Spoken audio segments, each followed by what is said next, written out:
Are we live on the same ones we've been doing the past few days, or is it just? Yeah. Oh, cool. We're live on yours too, I think it looks like. Oh, awesome. Sorry, you have Nintendo content on your channel now, Laron. It's okay. I haven't broadcast on my channel in so long. They probably don't know which way is up anymore. Yeah, well, I don't know which way is up either anymore. I have to say, I think last night I had the best night of sleep I've had in probably 10 years. Oh, really? It was awesome. Oh, I meant to. Well, I don't want to ask you. I don't want to ask you while we're on. Why? What? There we go. No, I was No, I don't want to ask. I don't want to ask you on live on the show. It's something personal about yourself. Oh, I don't care. What are you gonna ask me? How therapy went? What's happening here? I don't know. You tell me. Looks like the Bossos podcast stream is frozen. It's frozen? Yeah, well, I just tried to tune into it, and it's on YouTube. Yeah. View your channel. Maybe it's a me thing. Let me reload it. It's live for me. Yeah, but it's frozen for me. I don't know. It's live for me. I mean, my stream is fine. My stream's fine. All right. You know what? I don't need to have both streams running then.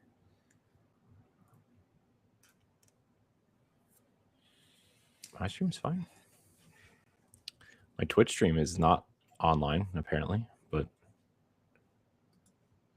what else is new? Yeah, what else is new? You know what I mean? What else is new?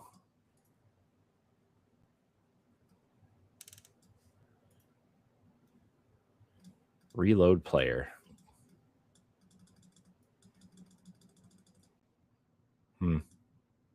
Interesting. My Twitch channel is broken apparently. Oh. That ain't fun. Not through Riverside, through Twitch. Oh well, what are you gonna do? Can't do much. The video download was canceled. What? What do you mean? Video download was canceled. I just want to go to the channel. Can I not just go to the channel? What's happening? Is Twitch broken? Oh my gosh, dude. This What? Just when you go to the homepage of Twitch, just the type of people that are streaming is something. That's all I'm gonna say. I can literally almost see everything. They're on the front page. Anyways, not important. It's time for Nintendo Power Block, everybody. No, you're not dreaming. Ed's not here. Ed's out having fun with people. So yeah. So the other black guy's here. Yeah. There. It's okay. You can say it. The other gay black guys here, but oh wow, you elevated it. Okay. I you know, just speaking the truth. One of the comments on what was it? Xbox Casuals? No, Tower Casuals a couple weeks ago. Was somebody commented that, oh, surprise, 2 straight white guys on their knees for Bungie. I'm like, oh Jesus. I'm like, oh, okay. Well, that's Jesus. Okay. Sure. Sorry that we enjoyed Marathon. Why are people like this? I don't know. I don't know, man. I just show up here and I just want to talk about games and do what we're supposed to do and get out of here. And Corey just wants to get up and dance. I mean, I do. I already did that today 3 times with my kids. My son every night before we go to bed, he does the Mario dance. We got him this little Mario nightlight, and like when you turn it on, it plays either the coin sounds or the block breaking sounds. But every like 10th time you turn it on, it plays the Superstar music. And it's like when you get the Okay. And so like every night before we go to bed, he hits the button until the music comes on, and then he dances to it. Oh, that's kind of cute. Then I try to show him the Captain Lou dance from the Super Mario Brothers Super Show. And Why? He was so confused. Oh, I bet he was. Yeah. He was so confused. I was gonna say frightened, but confused is right. Sounds about right. So I was like, yeah, I guess no wonder why the show is canceled. Anyways, we're gonna talk about Mario tonight. A lot of Mario tonight, actually. Oh, are we? Yeah. We are. Not a lot, but enough. So. Well, Laron, what do you say we get started? Let's do it. The real show. Let's roll it out. Yeah. Let's do that. Usually waiting on Ed to start it, but Ed's not here. Yeah, you are in control of this. You're in control of this puppy tonight. All right.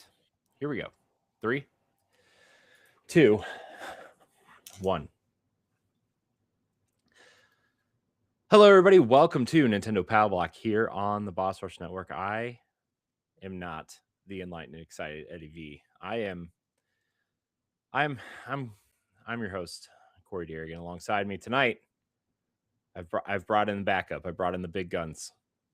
It's the PC muscle race himself, Laron Dawkins. Hey, everybody, what's popping? Noted Nintendo lover, as they say on the internet. Yeah, I love all things Ninty. Yep, you sure do. By the way, speaking of all things Nintendo, shout out to Brian Shea from Game Informer. His Nintendo podcast is called All Things Nintendo. Oh, and it's pretty good. Interesting. So, anyways, not super important. I just enjoy that show, and he's a nice fellow. The couple times I've met him. So, Laron, how are you? Pretty well. I actually we didn't talk about this. We didn't talk about this on Boss Rush podcast when we recorded Wednesday night, but I have an ear infection. We did not talk about it on the podcast. You mentioned it when we were done recording. Yeah. I have an ear infection. I've been on antibiotics for like the last couple of days here. They gave me an entire week's worth of antibiotics, so I got to take them all. And like my stomach is wrecked already. Sounds riveting. Despite me taking it with food. Sounds amazing. I almost feel bad, sort of. But yeah, man, I've just been trying to get stuff ready for Miles' birthday party this weekend because he's turning 4 now, right? 5. Oh my god. Yep. Time is flying. 5. Time is flying. Yeah, it's something. 5 is something. We're having a Ninja Turtle themed party tomorrow, so. Oh, nice. After I bought him all Power Ranger stuff for his birthday because he wanted Power Rangers, and then he wanted a Ninja Turtle party. So I'm almost jealous. You should be. I am. I don't get any birthday parties. You're his dad. Like you being there, and I mean, your son having a Ninja Turtle themed birthday party basically gave you an excuse to nerd the hell out. Dude, I'm turning 40 this year. I'm having my own Ninja Turtle party.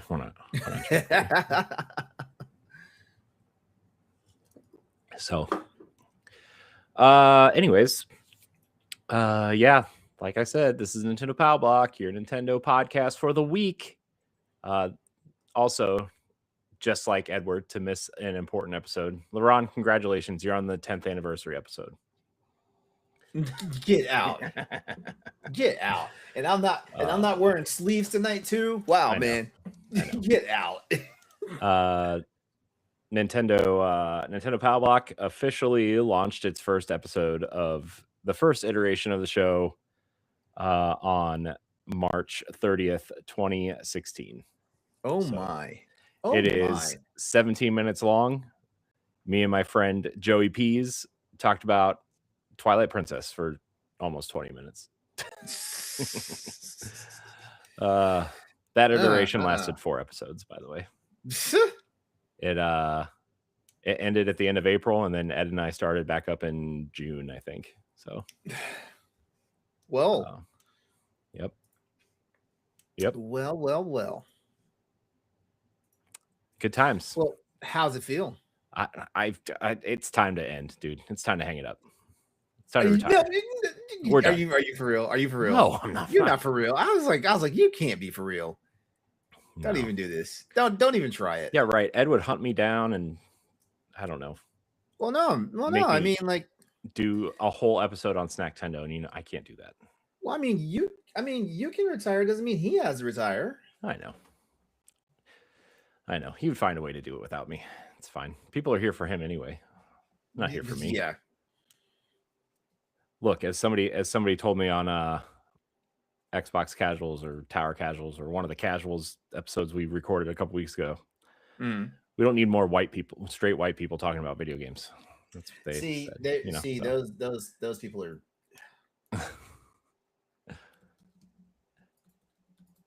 I didn't say it. They did. Sometimes you just got to wonder. It's fine. It was funny. I like comments sometimes from people I don't know that are just like the most ridiculous comments. Mm-hmm. We've talked about this before, LeRon. Like, comments are just so, unless they're like fans that we recognize or know or whatever, like, comments are just stupid. And like, they are, yeah. So, we've talked about the having thick skin when you're on the internet and like how this stuff just needs to bounce off of you. Yeah. So it's kind of funny though, some of them. But speaking of comments, we have a lot of questions tonight from the audience. We have a lot of topics of conversation. There's a lot of games coming out this week. It sure doesn't seem like PAX is taking anything away from Nintendo news this week. I'm just telling you that. Mm-hmm. Hope everybody out there is having fun at PAX East. If you're watching live, if not, hope you had fun.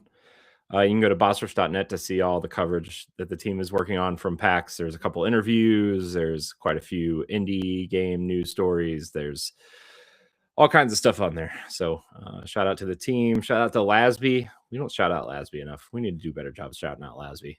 But yeah, we do. He does a lot of work for that website, or to the website, to make sure it runs smoothly and runs at all. So the only thing we need is for WordPress to get back with me on why these draft pages look like garbage and instead of just like a plain white screen. So chop WordPress. To be fair, I have looked to moving the website off of WordPress, but it would take way too much work and it's way too expensive, so we're not going to. Understandable. Whatever, it's fine. LeRon. Yeah, what's up? We have several segments on this show, unlike the Boss Rush podcast, where we just kind of go and do it however we want. We're going to get into the opening segment that we like to call Snacktendo. Ed usually goes, Snacktendo, and he punches the air, does it real exciting like, and then I'll say, well, Ed, I had pizza for dinner tonight. It was a barbecue chicken pizza. It was very good. And that's the extent of my Snacktendo. And then Ed usually goes on some sort of super snack monologue that, I don't know, people seem to like. The segment's still here. This segment's been around for almost 200 episodes. As someone who's been going through a lot of old episodes of Nintendo Power Block Laron recently, it's been around for like 200 episodes. Like, dang, it's a long time.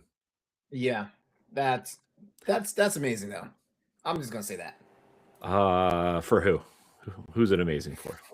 For I don't know who, for whoever wants to whoever wants to take credit for it. I don't know. I mean, it's the credit is Ed's. It's not mine. Have you been snacking on anything interesting, Laron? You still have that Big Barrel gummy bears under your desk? No, not right now. No. As a matter of fact, I just got through crushing. I just got through crushing one of those giant tubs of Starburst jelly beans because Costco has like the big thing, the big canister of them for like $10. Mm-hmm. Nice. So yeah, but no, I did not eat them all in like 3 days. I ate them all in like a week. You know. Awesome. Nice. Because I do have a little bit of self-control. A little bit. Not much. A little bit. Yep. Nice. That's awesome. Love that. I also had a couple Oreos for dessert. 3 to be exact. Not real Oreos though. The Aldi brand Benton's chocolate sandwich cookies is what they're called. I gotta tell you, they're not as good as Oreos.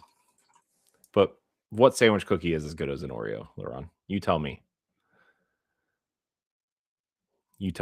I'll wait. Actually, no, I can't. I can't think of anything because I'm a lemon Oreos guy. A lemon? Yeah, the lemon golden Oreos, the lemon cream golden Oreos. Yeah, people. Yeah. Well, I mean, I've gotten to a point now where like the I do love the well, not the traditional, but I do like the double stuff, the regular double stuff Oreos. But I have this problem where I eat so much of them in one sitting that it makes my teeth hurt. So but the lemon cream ones, I can eat those all freaking day and nothing bothers my teeth. Okay. If you say so. Lemon, man. I don't know. I don't know, man. I don't know how I feel about that right now. But that's just me. Hey, at least I didn't say the peanut butter Oreos because I like those too. Yeah. I mean, I'm not a peanut butter guy though. So I know. You don't like peanut butter. I know. I suck. I know.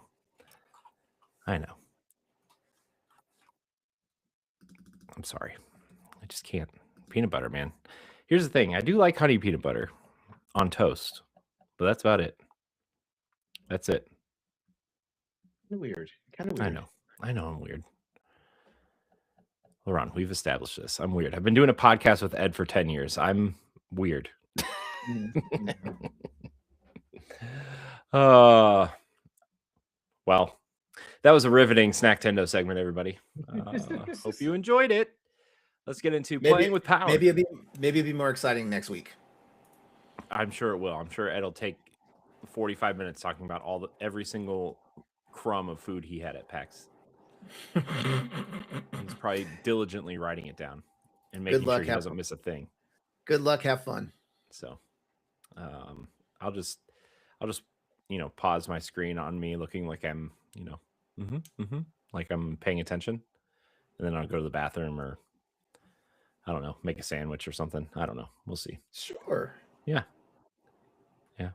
It's funny. I know people at work who when they're on Skype calls or Zoom calls or whatever, they actually have it programmed to make them like looking like they're working like a looping video. Yeah, I know what you're talking about. It's kind of funny. I've never done that myself, despite me being an IT guy. Yeah, it's pretty funny. No names though. Don't want to get anybody in trouble. It's not me though. Oh yeah. It's not me. Don't name names. Yeah. Anyways, let's get into playing with power. Laron, are you playing anything? Because I have quite a few things to talk about since we recorded this show last. Oh, I mean, the only thing I'm currently playing right now that's of any consequence to anybody is I'm trying to round out Front Mission 3. Like because you wrote me into this recording, I said I would have a beat by the next time we record it, but because you roped me into this recording before I had a full week. Hey, I'm still playing Front Mission 3. hey, The Front Mission 3 remake, by the way. You can leave if you want. I I can. didn't rope you in here. I can. Okay. So long, everybody. Bye. Look at this guy, hater, Nintendo hater. No, I'm currently playing Front Mission 3. I'm in the probably the last like 10% of the game. Well, no, I don't want to say 10% because it's been a while since I played it back when it was a brand new game on PlayStation. So I cannot remember for sure how much further I have to go, but I know I'm in like the last leg of the game now. So it's just a thing. It's just that thing. If you guys have heard me on various other podcasts over the past like years, I've been getting every single Front Mission game that's been getting the remake treatment. I skipped getting Front Mission 3 remake on the Switch because I wanted to get the PC version for this one. I got Front Mission 1 and 2 on Switch, and then I double dipped and bought them again, which I'm a crazy person, double dip, bought them again when they came out on PC, but Front Mission 3 is my favorite of the Front Mission games, even with finally getting a chance to play Front Mission 1 and 2, like actually localized, and actually translated in English and readily available for us, in the West. Front Mission 3 is my favorite one so far. I'm hoping Front Mission 4 gets a remake treatment, but I don't know. I feel like they're only going to go but so far. I think we're only going to get. I feel like I have this feeling they're only going to get the trilogy, and then everybody's on their own for Front Mission 4, which actually was on PS2, and everybody's going to be on their own for Front Mission 5, which never came out to the States, but that was also on the PS2. I'm loving the game. I told you, Corey, that I plan on only beating one of the actual scenarios in the game. I'm currently playing the Elisa scenario, which basically it's named Elisa because like her brother is the main character, and there's a fracturing point in the game where you can either go to rescue your sister, Elisa, or you can investigate the mystery, the overarching mystery that's going on with the game, and you diverge from you're still looking for her, but you don't link up with her directly in the game. In that mission until like the very end. The scenario I'm in, like you basically reunite with her like in the fourth mission. So yeah, versus the 45th mission in the other scenario. Nice. Yeah, but I mean, tactical RPG, which everybody knows. Like anybody who's seen me before on Power Block knows I love tactical RPGs. Tactical RPG, sci-fi, futuristic with mechs and stuff like that. So right up my alley.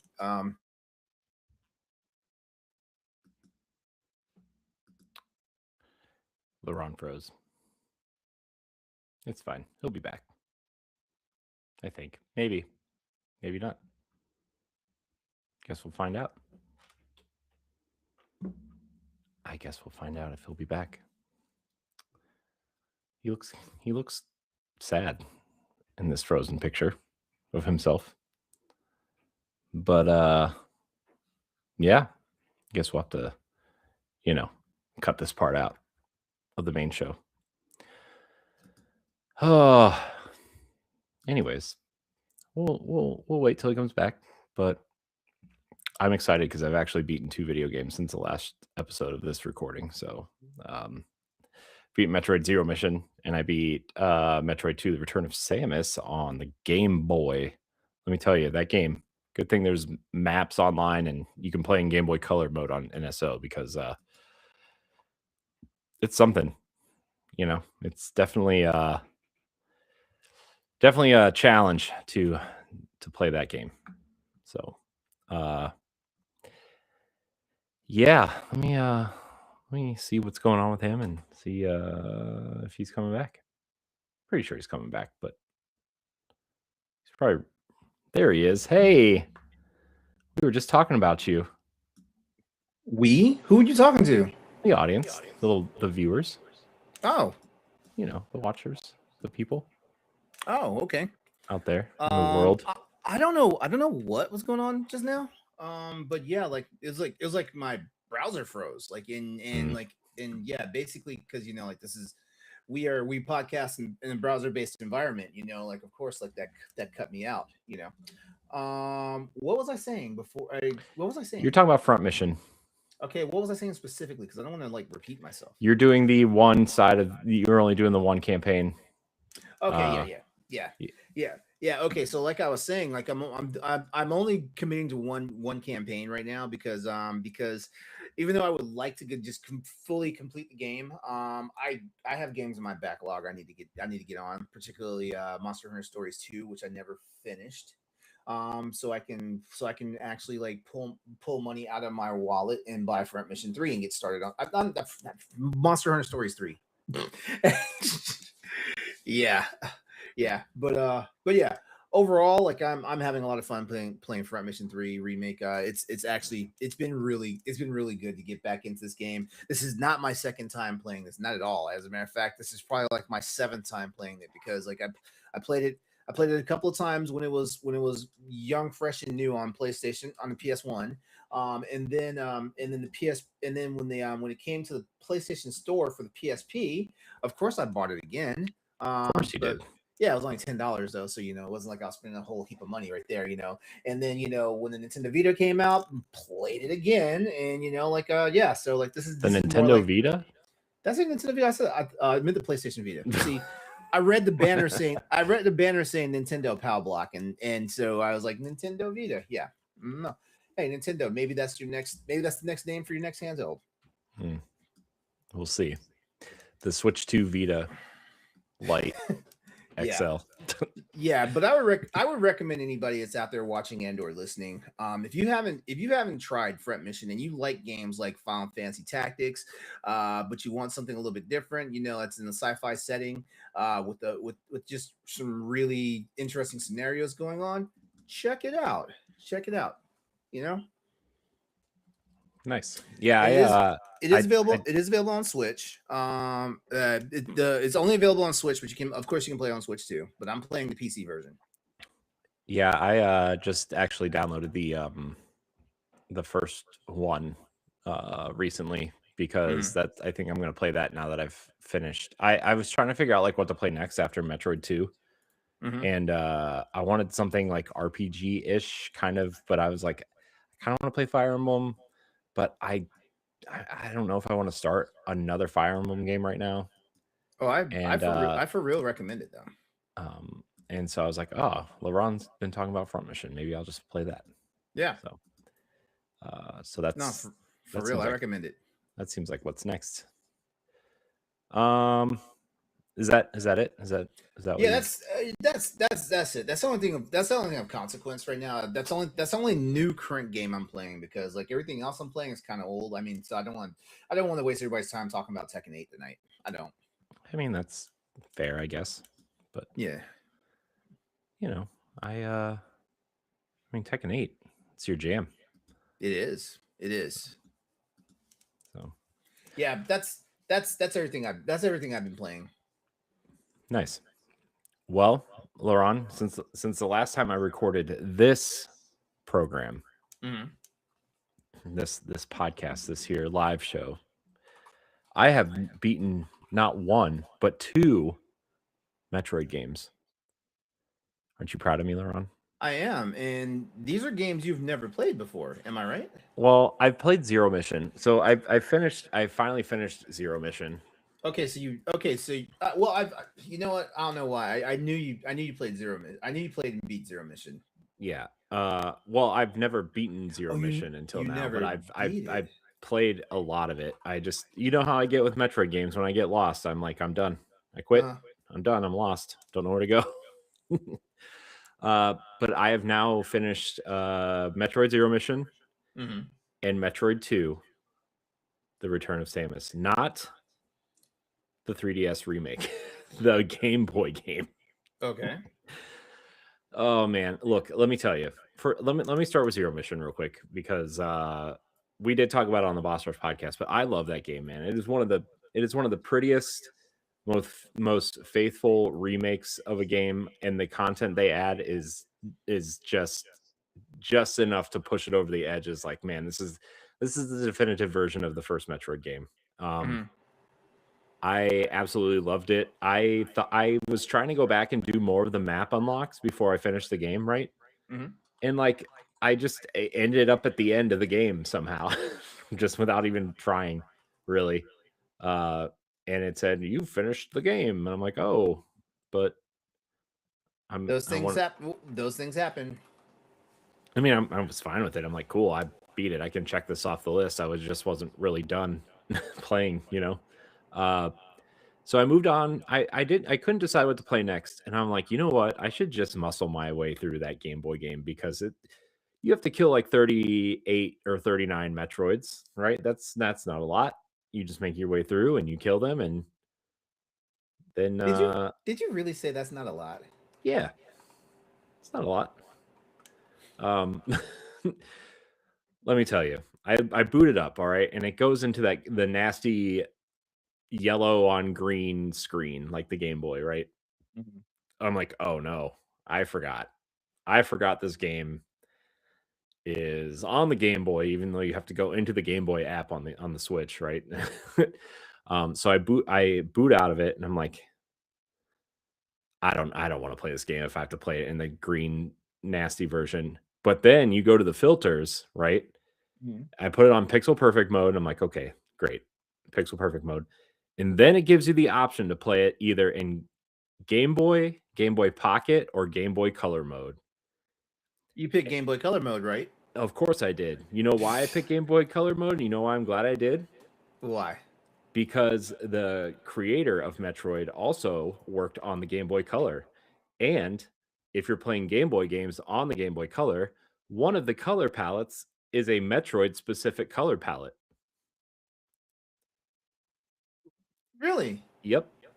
Okay. So I'm playing it in the Metroid color palette, Mm-hmm. and it looks great. It looks pretty much just like the original Metroid, but uh also thank God for maps online.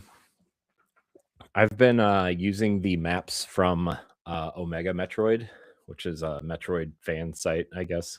Mm-hmm. Um and it has helped immensely me trying to figure out where I'm at. Oh, that's good. Um I was doing the thing where like I would go to an area, and then if I felt like I was getting lost, I would go back to the go back to Samus's ship and then just make my way back down again so I could learn the map a little bit. You know what? You know what? I don't think you're the only person that's ever done that. Um but I was in the final area, and I'm like, I'm just gonna blast through this. And so I have to say the Omega Metroids, like the fourth, well, I guess it would be like the third sized Metroids that kind of look like, no, it's the fourth, because there's like the normal kind of like floating ones, and then there's like the ones that turn in, like they kind of look like alien hornets. And then there's like the Yeah, dinosaur looking ones, that's and then the dinosaur looking. Hold on. You know what? there's the Oh, larger dinosaur looking ones, which are the Omega Metroids, and then there's the or not, maybe they're the Zeta Metroids, and then the Omega Metroid is like the last one, right? The final one. Um, man, okay. I actually had a lot of fun playing this game. Like a lot more fun than I thought I was gonna have. Uh, there are a few quirks, right? I mean, obviously it's a game from 1989, 1990, right? But Mhm. the fact that like you go through and you have to like, if you need a specific weapon, you have to go back and get it if you've switched weapons. Yeah. Like you can't just like keep the ice beam or like the wave beam. You have to go find it and, you know, pick it up again. Mhm. Luckily in the second to last area, there's like this secret kind of alcove where all of the weapons are. So you just kind of go into one of the missile doors and go get it, Yeah. essentially. Um, it's also a great place to regain health because there's these robots that are kind of flying around, and they're the ones that drop the heavy, like the big health orbs, like the 20 point ones. Mhm.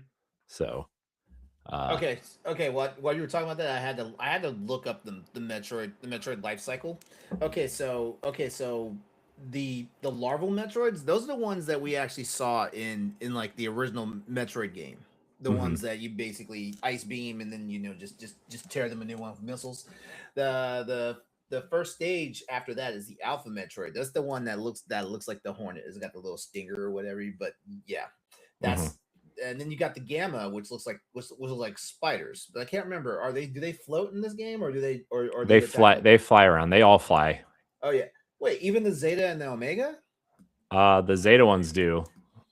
Uh, the Omega one just kind of like blobs. Okay.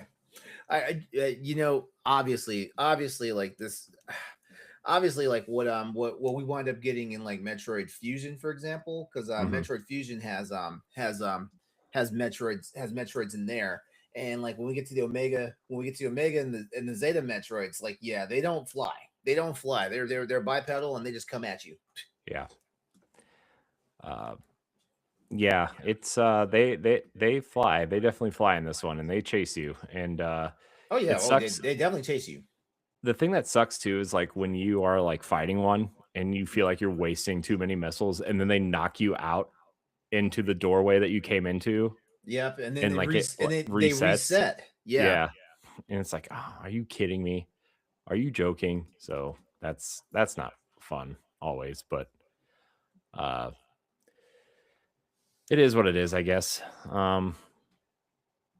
I really did enjoy it though. Like I kind of want to jump into Super Metroid now, honestly. Like I'm in the mood for Metroid, man.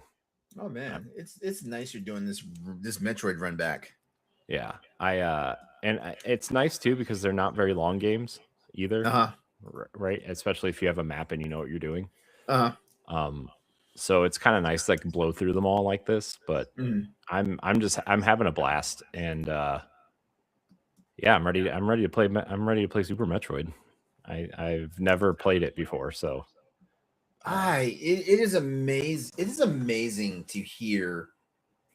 I've You never played Super Metroid. Super Metroid is in like the top five, if not the top three, all I time Super Nintendo games. anything on Super Nintendo I've probably never played. Why is that? I never had a Super Nintendo, and then I never really went back. Uh huh. I have a few times, like for some games, I like my friend had a Super Nintendo, so we would always play Super Nintendo games over there. But it was always like Hmm. Mario World, Mario Kart, Ninja Turtles, that sort of thing. Yeah. It was never like these obviously single player style games. So like I've never played A Link to the Past either. So that's next on my list too. You know what? I'm gonna be nice tonight. I'm gonna be nice. Please do. Don't hurt me. I'm gonna be nice. I Cause my cause my goal cause my God. this is a backlog filler year for me, Laron. Okay. I guess it is. I'm hitting the franchises that I've never like really finished. I'm hitting the major games in my backlog that I've never played or Uh-huh. never beaten. Okay. There's all the 2D Metroids and all the 2D Zelda games are on there. So Ah. except for Link's Awakening. So Mhm. those are all on my list right now. So those are kind of the major ones. I've played all the 2D Zelda games. I just like I don't know. There's something about going back to the 2D Zelda games that I just like. I don't know, man.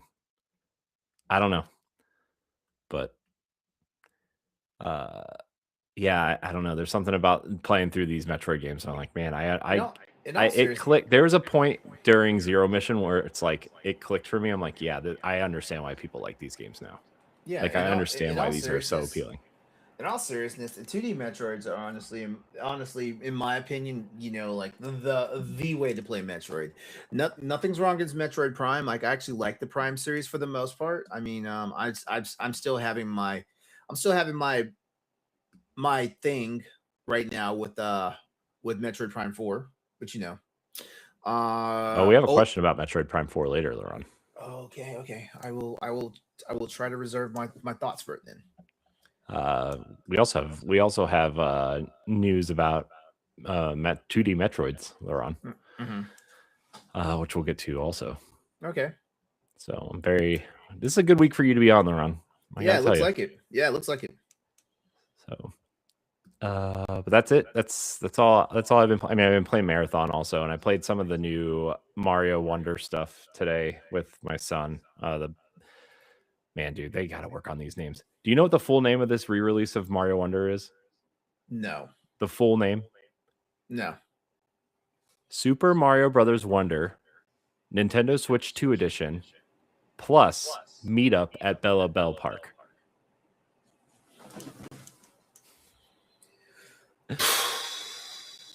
Okay. How you feel now, Laron? Mentally exhausted. Mentally exhausted.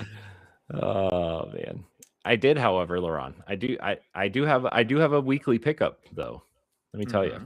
I have the Elephant Mario amiibo. Came in. I have the Prince Florian and I forget what these little people are called from Mario Wonder. Yeah. And then they released a Captain Toad amiibo. And I said, heck yeah, Captain Toad. So there we go.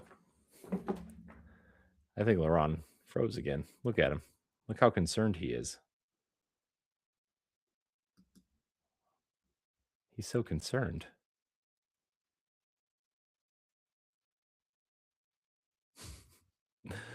Oh, Laron. You, sir. You're having some bad luck with your browser, man. So as soon as he comes back, we'll get into who's chatting us up. Oh, it's Ed. Hi, Ed. I see you in the live chat. Laron keeps freezing, but it's fine. So yeah, I know you're at PAX, but we're gonna cut all this part out. But oh look, I'm full screen again. Anyways, you missed it, Ed. I beat Metroid Zero Mission and Metroid 2. Oh, I think I texted you that earlier though. Oh, I forgot to tell Laron something. He's gonna roll his eyes when he comes back. It's fine. It's okay. Uh-oh. Is he coming back? My screen did the thing where somebody's trying to re-enter the room. So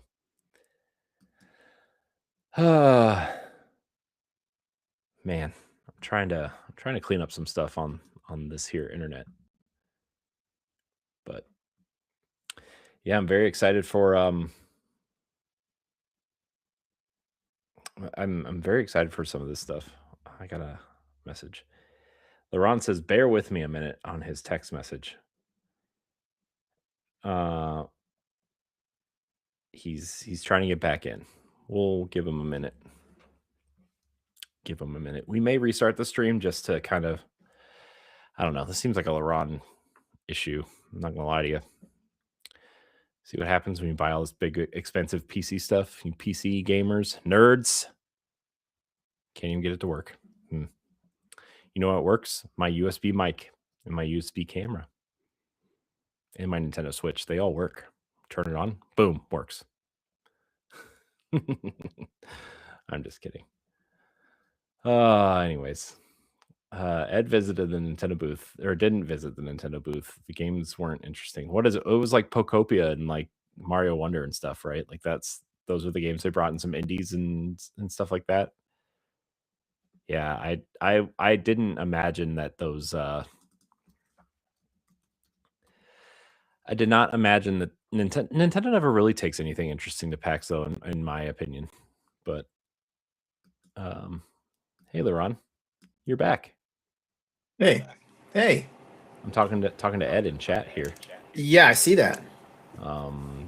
He's telling me about PAX. He didn't go to the Nintendo booth. Edward Varnell, the Super Nintendo fan, did not go to the Nintendo booth. Is he feeling okay? Is he under the influence of narcotics? What's happening? There's a lot to unpack there, Laron. You gotta. Wow. Wow. Yeah, I don't know. I mean, it was a bunch of games that they probably just released in some indie games and stuff, I'm sure. So I don't know. And to be fair, like Nintendo doesn't usually have a strong PAX presence in terms of new games. It's usually like games that are either released or coming out like tomorrow. Mhm. Um, so I think it was probably like Pokopia and let's see, Pokemon Champions was there, which is their new Pokemon game coming out in a couple weeks. So that would be that. Yeah, I guess so. LeRon, I forgot to tell you. There's one game that I forgot to tell you that I started playing again. What game is this? Disney Dreamlight Valley, Nintendo Switch 2 edition. I could have Free upgrade today. I could have done without knowing that.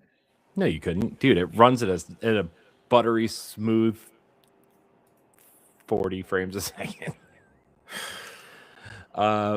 It's not really that smooth, but the lighting and the texture packs that are on the Xbox Series X version are now in the Switch 2 version, which makes me excited. They're not like tree is green blob texture. The draw distance is more than 20 feet away. Oh, look, the sun actually gives you light. Those sorts of things, like things that normal games have had in them for 25 years. Yeah.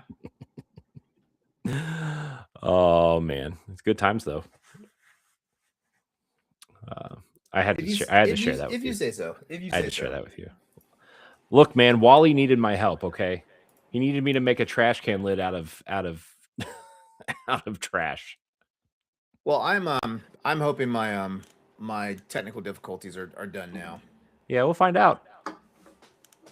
It's fine. I don't really care. Live stream doesn't care either. Ed cares. Ed's glad you're here. Yeah, I'm actually glad I'm here tonight too. I am too. It's been Here's the thing, LeRon. Before we get into Fammy news, there was a time where you were on this show like every other week for like 5 months. Yeah. Yeah. In like the 280 range, somewhere in there. 270-ish range. Yeah, I was kind of a fixture. It was when Monster Hunter Rise was kind of big. Yeah. And you came on. You and Grayson were on a lot during that time, actually. Oh yeah, I missed that guy. Where's Grayson at these days? He's at PAX right now. Oh, I'm sure. Yeah, I'm sure he's at PAX right now. So yeah, Anyways, let's dive into this news. Fammy news. This is the big news stories of the week here for the world of Nintendo. LeRon, big news this week. Everything's getting more expensive, except for Nintendo first-party digital games. Yeah, are going down in price by $10. Nintendo is planning to price Nintendo Switch 2 games differently. Digital versions will now start $10 cheaper than their physical counterparts starting in May with Yoshi and the Mysterious Book. The change only affects new first-party 2 Switch games, while older titles will keep the same pricing. Retailers will set their own prices for physical copies, but this is a big shift for Nintendo specifically because they're probably the heaviest physical market out there at the moment. So how do you feel about this? What do you think? You think this is a trend? Do you think this is going to happen? You think the other first parties are going to happen? Which no, I don't think the other first parties are going to do anything like this. As a matter of fact, I think Nintendo once again is just going to stand alone on a decision like this. But what really bothers me about this whole thing is I think they should have made their. I understand physical copies. Like it costs more to produce those, but they know. But Nintendo knows their customer base and the culture of their customers and stuff like that. They want physicals, even if they're them freaking like the game cards and not and nothing else. They want tangible proof of a game in their possession. So they should have flipped this. Like digital should have been full price, and as a reward, the physicals should have been the cheaper version. You know, Mhm. honestly, it would drive this this move drives more sales no matter what, because yeah, people were complaining about the fluctuation of price with Nintendo games since the Switch 2 came out. Some games are legit $70. Some games have tried to be $90, like there is some type of craziness going on with Nintendo's pricing scheme and whatnot.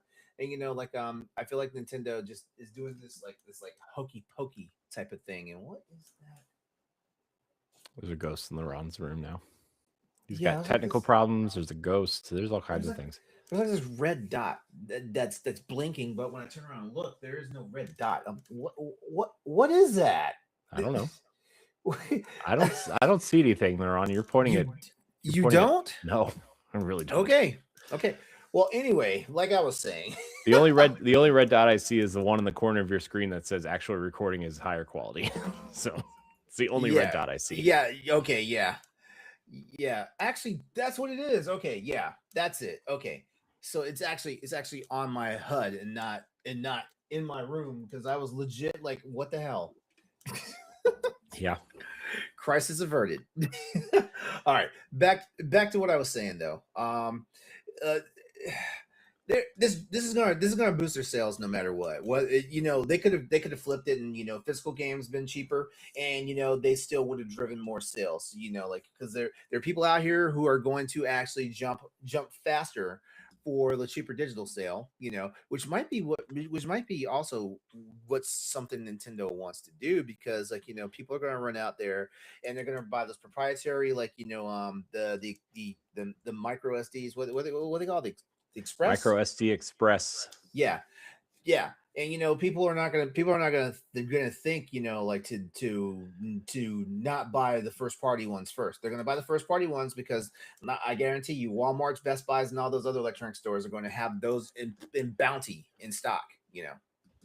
Yeah, I mean mine was cheap, so cheapish.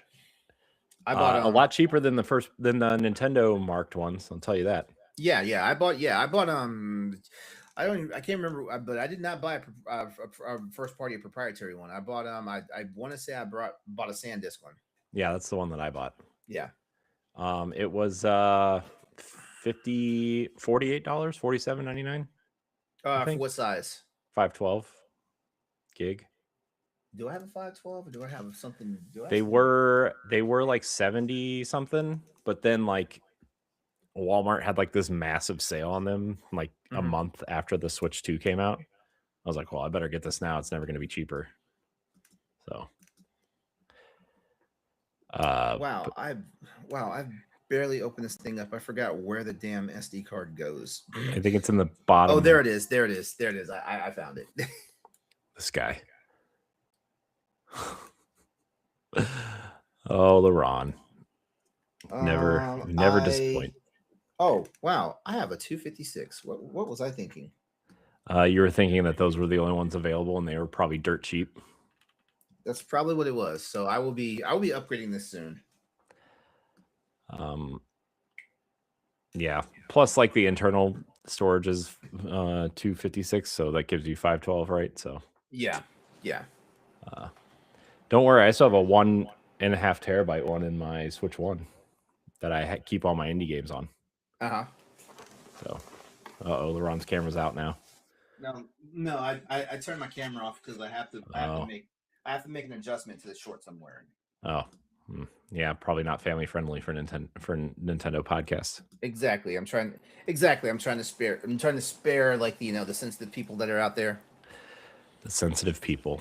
Look at you being all, whatever this is. Let's see here.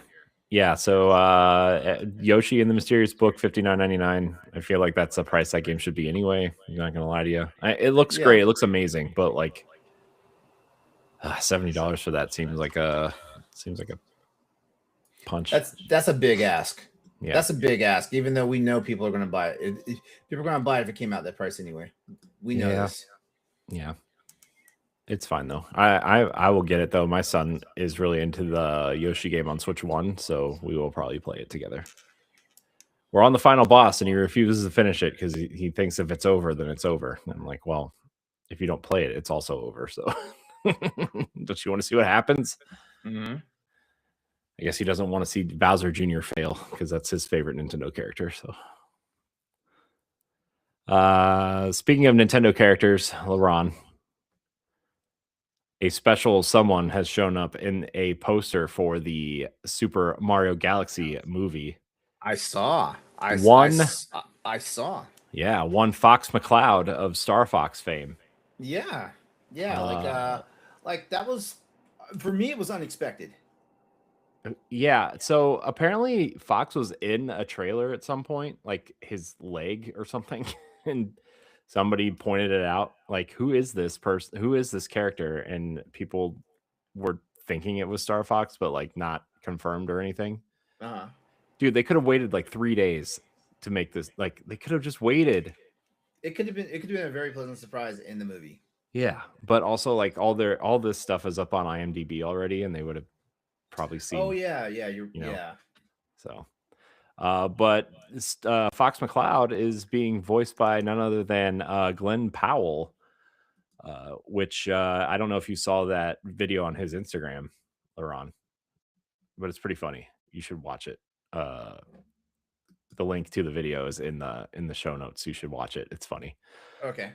It's him knocking over a bunch of character posters, and then he does like a pose with the Star Fox vest on. It's kind of cool. It's kind of funny. So yeah, that's cool. I'm interested to see. People are like, Smash Brothers movie. I'm like, let's slow down, guys. Come on. Well, yeah. I was not in a hurry to go see the movie until I found out my boy Bowser Jr. is going to be up in it. And now I got to go see the movie. I was gonna wait for the home release because I didn't go to theaters to see the first movie. Yeah, I didn't actually I kind of kicked myself because like when I watched it at home I was like, oh man, like this has turned out better than what I thought it would be. And I was like, maybe I should have went to the theater and saw it. Yeah, I definitely didn't see it in the theater. I'm not really interested in seeing it in the theater. I think that I probably won't see this in the theater, but I do have to say this movie does look much more interesting than the first one, in my opinion. It does, yeah. It looks like there's a lot more going on for it. It looks like there's a more serious story in there, which not I'm not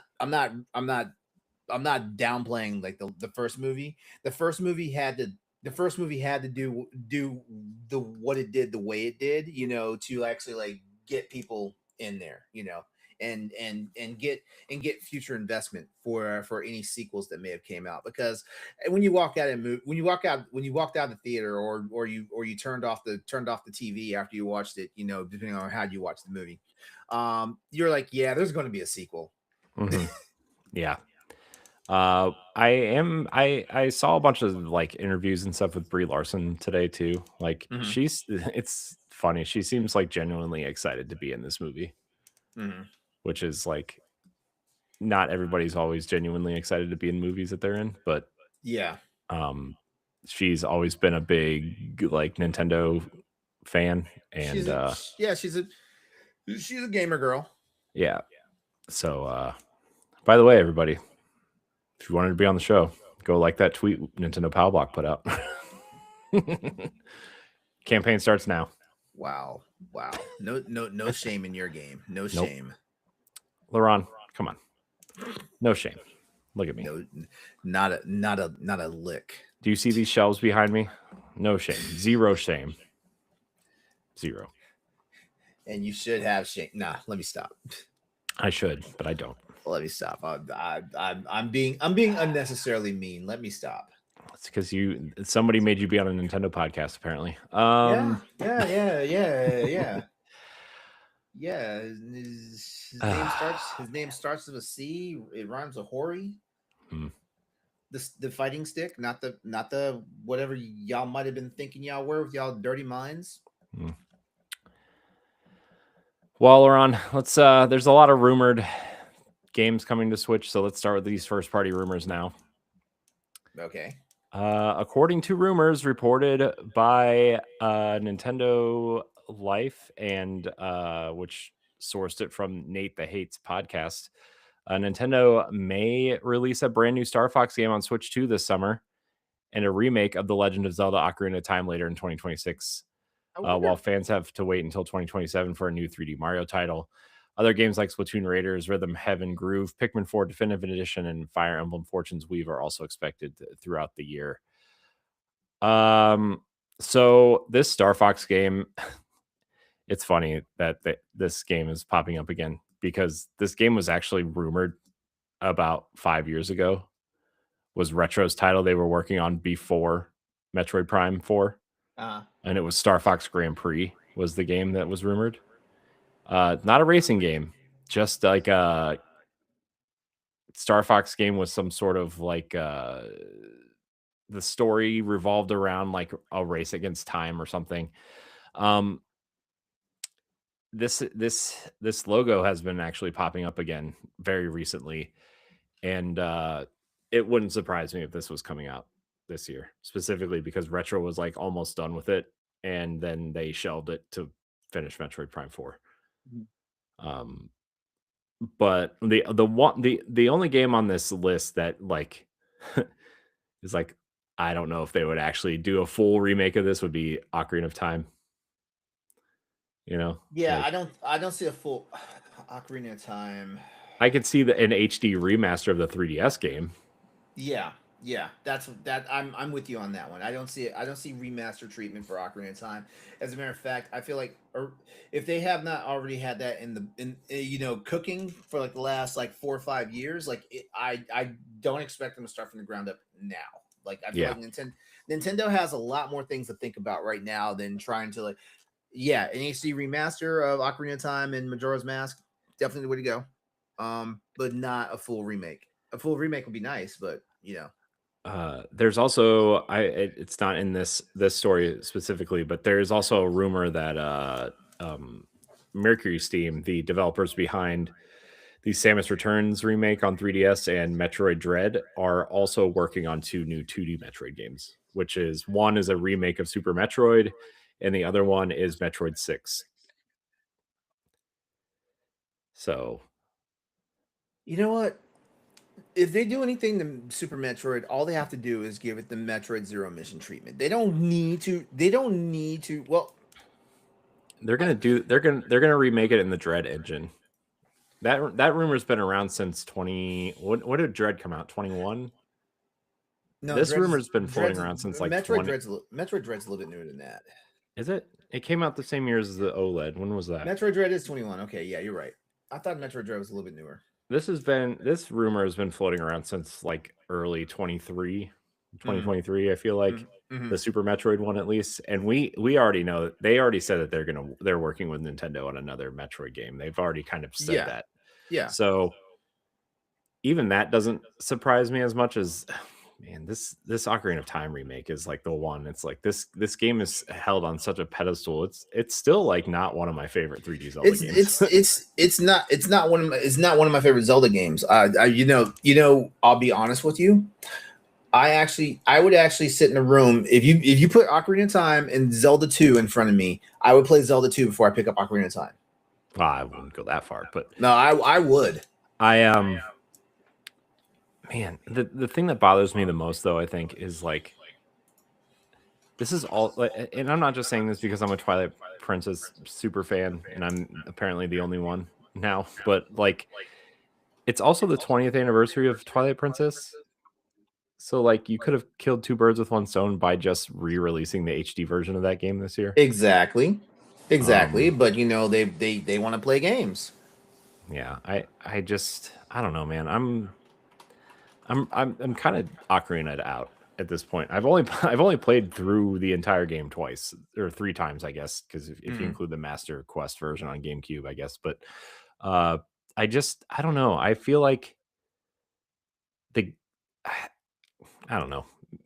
I don't know what it is about Ocarina of Time, but it's definitely like if I was to rank the 3D Zelda games, it's the only one I like less is Skyward Sword, I think.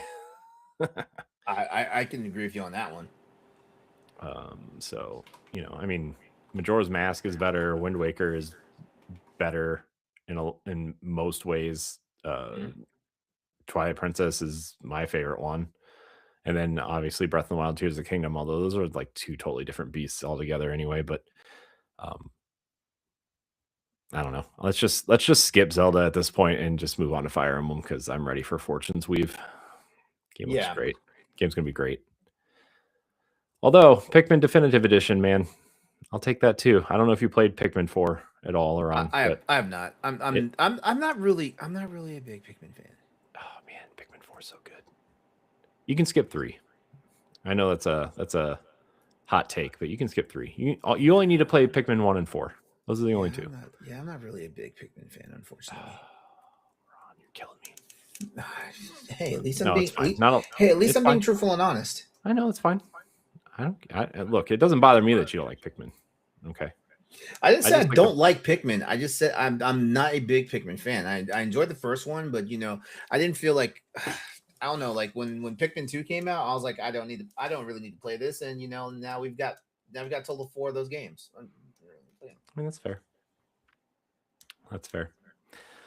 No new 3D Mario game. Shocking. Are we shocked? I'm not shocked. I'm not shocked. I mean, we just got Donkey Kong. It's the 3D Mario team, so maybe I'm a little shocked, but I'm not shocked. Jeez. Unless you're making a unless you're making a sequel to Mario 3D World, like you're not getting a 3D Mario game maybe on the Switch 2 at all. Yeah. It'll probably be at the end of the I mean, it's Mario, so like you want to get Mario games out, but like you're not getting a Odyssey sequel until later. Do you think the next game will be a follow-up to Odyssey or So my theory is that I don't know if you played the Mario 3D World Bowser's Fury expansion, that sort of semi-open world sort of Mario game that they made. Mm-hmm. It's like a really small open world, but I didn't. It's probably gonna follow that template, but be a much larger open world, honestly. I mean, that's my opinion. I don't know, but I don't know. It was good. I think the 3D World formula is the best of the types of Mario games they put out, but that's I agree with you on that one. You know what you need, Laurent, is a Captain Toad sequel. Where's that at? Oh, yeah, right. That's all I'm saying. Look, Captain Toad Treasure Tracker got an update today. That's all I'm saying. It got an update yesterday when the amiibo came out. Yeah. What? Yeah, when the Captain Toad amiibo came out, it got an update so you could use the amiibo in the game. Wow. I don't know what it does, but it does something. Wow. Love that game. It's a great game. Speaking of games, Laurent, Capcom games keep getting rated for Switch 2. This time it's Devil May Cry 5. Quote, Devil Hunter Edition has been rated by the Taiwan Digital Game Ratings Committee. And that suggests that Devil May Cry 5 may be coming to Nintendo Switch 2. Though Capcom has not officially announced a release following the pattern classification boards revealing games ahead of a formal announcement, this seems very likely. Usually it's the Korean ratings board that leaks games, but now it's Taiwan, apparently. Did you play Devil May Cry 5? I did. I didn't beat it, but I actually enjoyed it. I did not play Devil May Cry 5. All the games are all on Switch 1. I think 1, 2, and 3 are. 4 is not yet. And then the remake that Ninja Theory did is also not there. That's the only one I've ever played, though, is the Ninja Theory one, which I really loved. But that's the only one you've ever played? Yeah. Okay. So you never played the original Devil May Cry, the first one? No, I played a little bit of 4. I still think hands down Devil May Cry is the best, followed by Devil May Cry 3, and then for the people who aren't super purists, like the DMC Devil May Cry, the Ninja Theory one was amazing. I loved it. I would say it's 3, then DMC Devil May Cry 5. Even though I never beat it, and then Devil May Cry 4, which Devil May Cry 4 actually, the only reason why Devil May Cry 4 is not the worst Devil May Cry is because I actually played and beat Devil May Cry 2. I heard 2 is like terrible. It is. It is. It is ass. Fun fact: Devil May Cry 1 was the original premise of Resident Evil 4. So, Yep. good times. Yeah, I don't know. I mean, look, I'm a proponent of like port everything to Switch 2. Who cares at this point? Like, I Yeah. feel like these studios should just try to put their games everywhere at this point. Yeah. And besides that, it's gonna help them make money. It's gonna help Nintendo make money, which Yeah. Nintendo needs money right now. Nintendo needs money or Capcom needs money. Both. Yeah, everybody needs Okay, money. okay. Look. Even though I'm not always on Nintendo Power Block, I do know last year's sales of the Nintendo Switch 2 hit below the mark that Nintendo was looking for, even though it still was an impressive launch, an impressive launch and a semi-impressive holiday. I have. There are. We'll probably talk about that later. So I won't bring it up now. But yeah, I think that everybody who wanted to Switch 2 bought one at launch, right? And then like, I still feel like the Switch 2 game release thing followed the same pattern as the Wii U and the 3DS, right? Where like the Switch 1 got ports ports mixed in with its it got mixed in with their Switch 1 releases, but Yeah. like nobody owned a Wii U, so like it didn't matter. Yeah.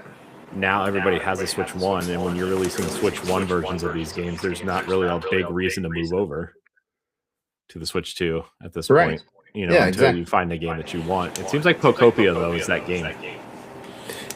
Yeah. Yeah. Which okay, so I don't know what I expect from Pokopia. So I'm not surprised that this game is wildly popular. Because Seems there like was a- Nintendo and Pokemon Company are confused at why it's super popular. I'm like, you put Pokemon in Animal Crossing. in Animal Crossing, yeah. I'm like, this is a hit. Like that right there. Do the math. I don't know. That's just me though. Yeah, Sorry, this is I'm not a this is business hit. person, but something tells me if you put a popular franchise like Pokemon into a game like Animal Crossing, your second best-selling game on the Switch 1, might be popular. Yeah. No, this is a hit. This is a hit. So I don't know why they're questioning it. Oh man, these companies sometimes, man, like Yeah. why are you surprised that it's popular? The better question is, how are you in business being this surprised?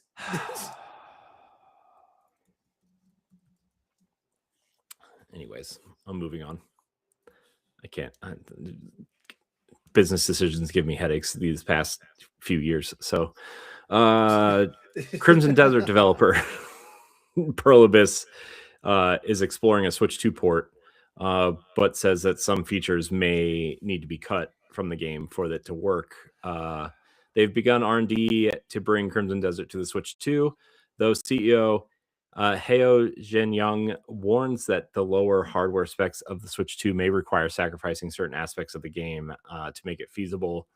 These would be graphical settings, frame rate, loading, etc. This is their chance. Like let's see what the Switch 2's version of DLSS can do. Mm-hmm. Yeah, I mean we talked about it on Boss Rush the other day, right? Where Resident Evil 9 on Switch 2 runs at like 360p and is upscaled to 1080p through DLSS. So like, yeah, the graphical scalability isn't the problem for me. It's something like, I don't know. I see how massive this game is and how people are talking about it and how it's like a single player MMO, and like it kind of scares me. Like I don't know if this game could run well enough for people to even care on Switch. Although like you look at third party games like The Witcher 3 sold like 3 or 4 million units on the Switch 1 and is now outselling the Xbox version of the game. So what do I know? That's just it though, right? Like Isn't that wild? I saw that we story don't today. I know. couldn't believe it. The Witcher 3 is on Switch 1 is now outselling the Xbox version of the game. That's insane. I mean, am I wrong? Does that make sense to you at all? What? The Okay, Xbox version has been out for like 6 years longer. but let me ask you this. Can you play Xbox games portably? And do not say with an Xbox ROG Ally. Can you play the X natively speaking? Can you play the Xbox version portably? No, not not natively. that version, but they do have Yeah. that cross save feature where, like, if you own multiple versions of the game, you can play it. Yeah. All right. I mean, yeah. And yeah, I have an Asus ROG Ally X and stuff like that. Yeah, and I do like the fact that I can actually play it portably. So I understand why like Witcher 3 outsold the Xbox version, even though we all know the Xbox should have been its home console. Yeah, considering The Witcher 2 is an Xbox 360 exclusive aside from PC, right? So yeah. Man, that just blew my mind when I saw that stat today. I was like, really? I mean, I played more of The Witcher, to be fair, on the Switch than I did on the Xbox, but still, like, man, where's that Switch 2 version, huh? Where's that at? Why would they do that? Because they're making a new expansion for it before The Witcher 4. And they'll put it out on the Series XS, PS5, and Switch 2. And I feel like they don't need to. I feel like they don't need to make a Switch 2 port. See, I think the people besides the fact that Nintendo is saying like make your games natively on the Switch and then just let the hardware like do the rest. I'm wondering how many third-party games are gonna get actual Switch 2 ports. I'm gonna be honest with you. Like, I would love it if they did, but that's an honest ask. I would love it if third-party games went in and did that, just because it's like, here's the best version of our game portably right now. But man, I don't know. Some of these third-party games are not. Some of them run great. Like, all of Capcom stuff is amazing, and Cyberpunk runs really well on the Switch too. But like some third-party games like Hitman, yikes. Yakuza 3, I heard, runs like garbage, at least before the patch. So anyways, I guess that's not really important. But Crimson Desert, look forward to that. Maybe. You know what you can look forward to, Laurent? Taking the battery out of your Switch 2 soon, maybe. A report from Nikkei claims Nintendo may revise its upcoming it may revise its Switch 2 in the upcoming months to meet new European Union right to repair regulations, which would require user replaceable batteries. While current Switch 2 models and accessories have sealed batteries that are difficult to access, the EU's growing push for repairability could force design changes, potentially influencing global versions if consumer demand spreads beyond Europe. I don't know, man. I kind of like my Switch having that battery just locked away like that, but also when you see things like PSP sitting in drawers for 10 years and then exploding, yeah, you wonder if that's going to happen to things like the Switch and Switch 2 at some point, or like the DS, because those batteries are just kind of can't really take them out, you know? Yeah. I know that Apple is designing a flat battery for their iPhones, future versions of the iPhone. Also, you can thank Europe for everything having USB-C now, which I'm totally there for. I'm incredibly grateful for that. Thank you, Europe. It's one good thing that came out of you. I'm just kidding. I like you Europeans. You're nice. I don't know. I think this is a okay change. I don't know what to say about these things, man. Like, if they redesign it, cool. If not, whatever. Yeah, But I I think think it so. would be really I think dumb. so too. Yeah, I think it would be really dumb though to like make two different versions of this thing, although they already are, because the Japan version of the Switch 2 is already different than the worldwide version of the Switch 2. So Well, I'm. I mean, everybody's been in the need to the EU, so I need the EU to do more sanctions like this, mhm. because for the simple fact is like like they're making for for the majority of everything they're making lives a lot easier, with some of the stuff, stuff like that, like like yeah, like the timing kind of stinks that like we're almost a year out the gate and now like this comes up, but also I feel like this right here because now I think about it, that thing is probably much harder to open than my ROG Ally is. My ROG Ally is easy to open. Like you Uh, is it? I think there's screws on the back that you can unscrew. Maybe it isn't. I don't know. Maybe it's kind of like I Apple where don't they're hidden. I But don't I don't directly see any screws on this on the back of this thing unless they're hiding beneath the kickstand. Nope. yeah, maybe Oh, there are two beneath the kickstand, but where would the other ones be? up on top by the fan. Maybe. Okay, there's one. I'm not sure. I'm not gonna lie to you. Let's attach the Joy-Con. Nope.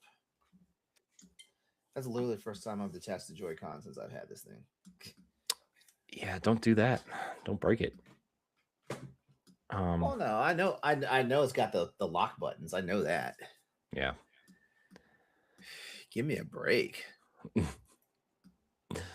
I don't know. I think as long as it benefits people and society in the world, then who cares? But also, like, are that many people really clamoring to take their units apart? You know, like, Yes. I mean, I think people just want to get in there and see how it functions so they can hack it and break it open. That's what I think. That's just me. So, speaking of the Nintendo Switch and worldwide things, I don't know how to transition out of that. Nintendo Switch ranks above Pokemon and Disney among Japanese teens. In a 2026 brand survey held by Nikkei, BP Consulting found that the Nintendo Switch is one of the most popular brands among Japanese teenagers, ranking second only to YouTube and even outperforming Nintendo itself, as well as global franchises like Pokemon and the Walt Disney Company. This is proving that the Nintendo Switch is massively popular with the young audiences, at least in Japan. It's also pretty popular in the youth around here, as I see my nephews and all their friends. They don't have PS5s or anything, but they all have Switches. So, and the way the pricing structure of these consoles are going, it seems that not a lot of people will be buying consoles anytime soon. Yeah. I don't know. I don't know if you have anything to say about that. It just seemed interesting that, like, I mean, Nintendo Switch is outperforming Disney in Japan. Like, that It's surprises me a little bit. And it's Pokemon inter- itself. it's interesting considering the amount of adults that actually bought the Switch. It's Yeah. interesting. Yeah. I think in the survey of people over the age of 20, Nintendo Switch ranks in at like 67 or something, but Nintendo Mhm. is still in the top 15. Yeah. So that was interesting to read as well. All right. Who wants to talk about AI? You want to talk about AI, Laron? Let's talk about AI. Do we have to? I don't know. I mean, not too long. This could be But interesting. This could be interesting. Let's do it. this is an interesting use of it, I think. Square Enix and Google are partnering to add an AI companion to Dragon Quest X Online. Okay, I which don't want is- to. I don't want to talk about this. Square Enix has partnered with Google to add an AI-powered companion called Chatty Smiley to Dragon Quest X. Slimy. Oh, whoops. I'm dyslexic. Slimy to Dragon. I was like, dude, I read that like 10 times earlier. I'm like, why is it called Smiley? I thought they were called Slimes. And it's clearly said Slimy. Wow, I'm dumb. Uh, Using Google's Gemini AI to talk with players and help guide new players through the long running online game. With a beta test planned in Japan to make the experience more welcoming and less confusing for newcomers. I don't know. This seems kind of like an interesting kind of onboarding process. You think so? I mean, if you're going to play by yourself, I don't know. I don't look, man. I don't know. Dragon Quest X online. First of all, it says online. Yeah. Why do you need an AI companion for this when you can just open another browser tab? When you can open the browser tab and look for what you need to look for. I don't know, man. Uh, Because some people are still playing it on the Wii U, Laurent. This game came to the Wii U and the 3DS. So if people are still playing the Wii U, there's not going to be any way to get the AI companion on the Wii U. I don't know, man. I don't know how it works.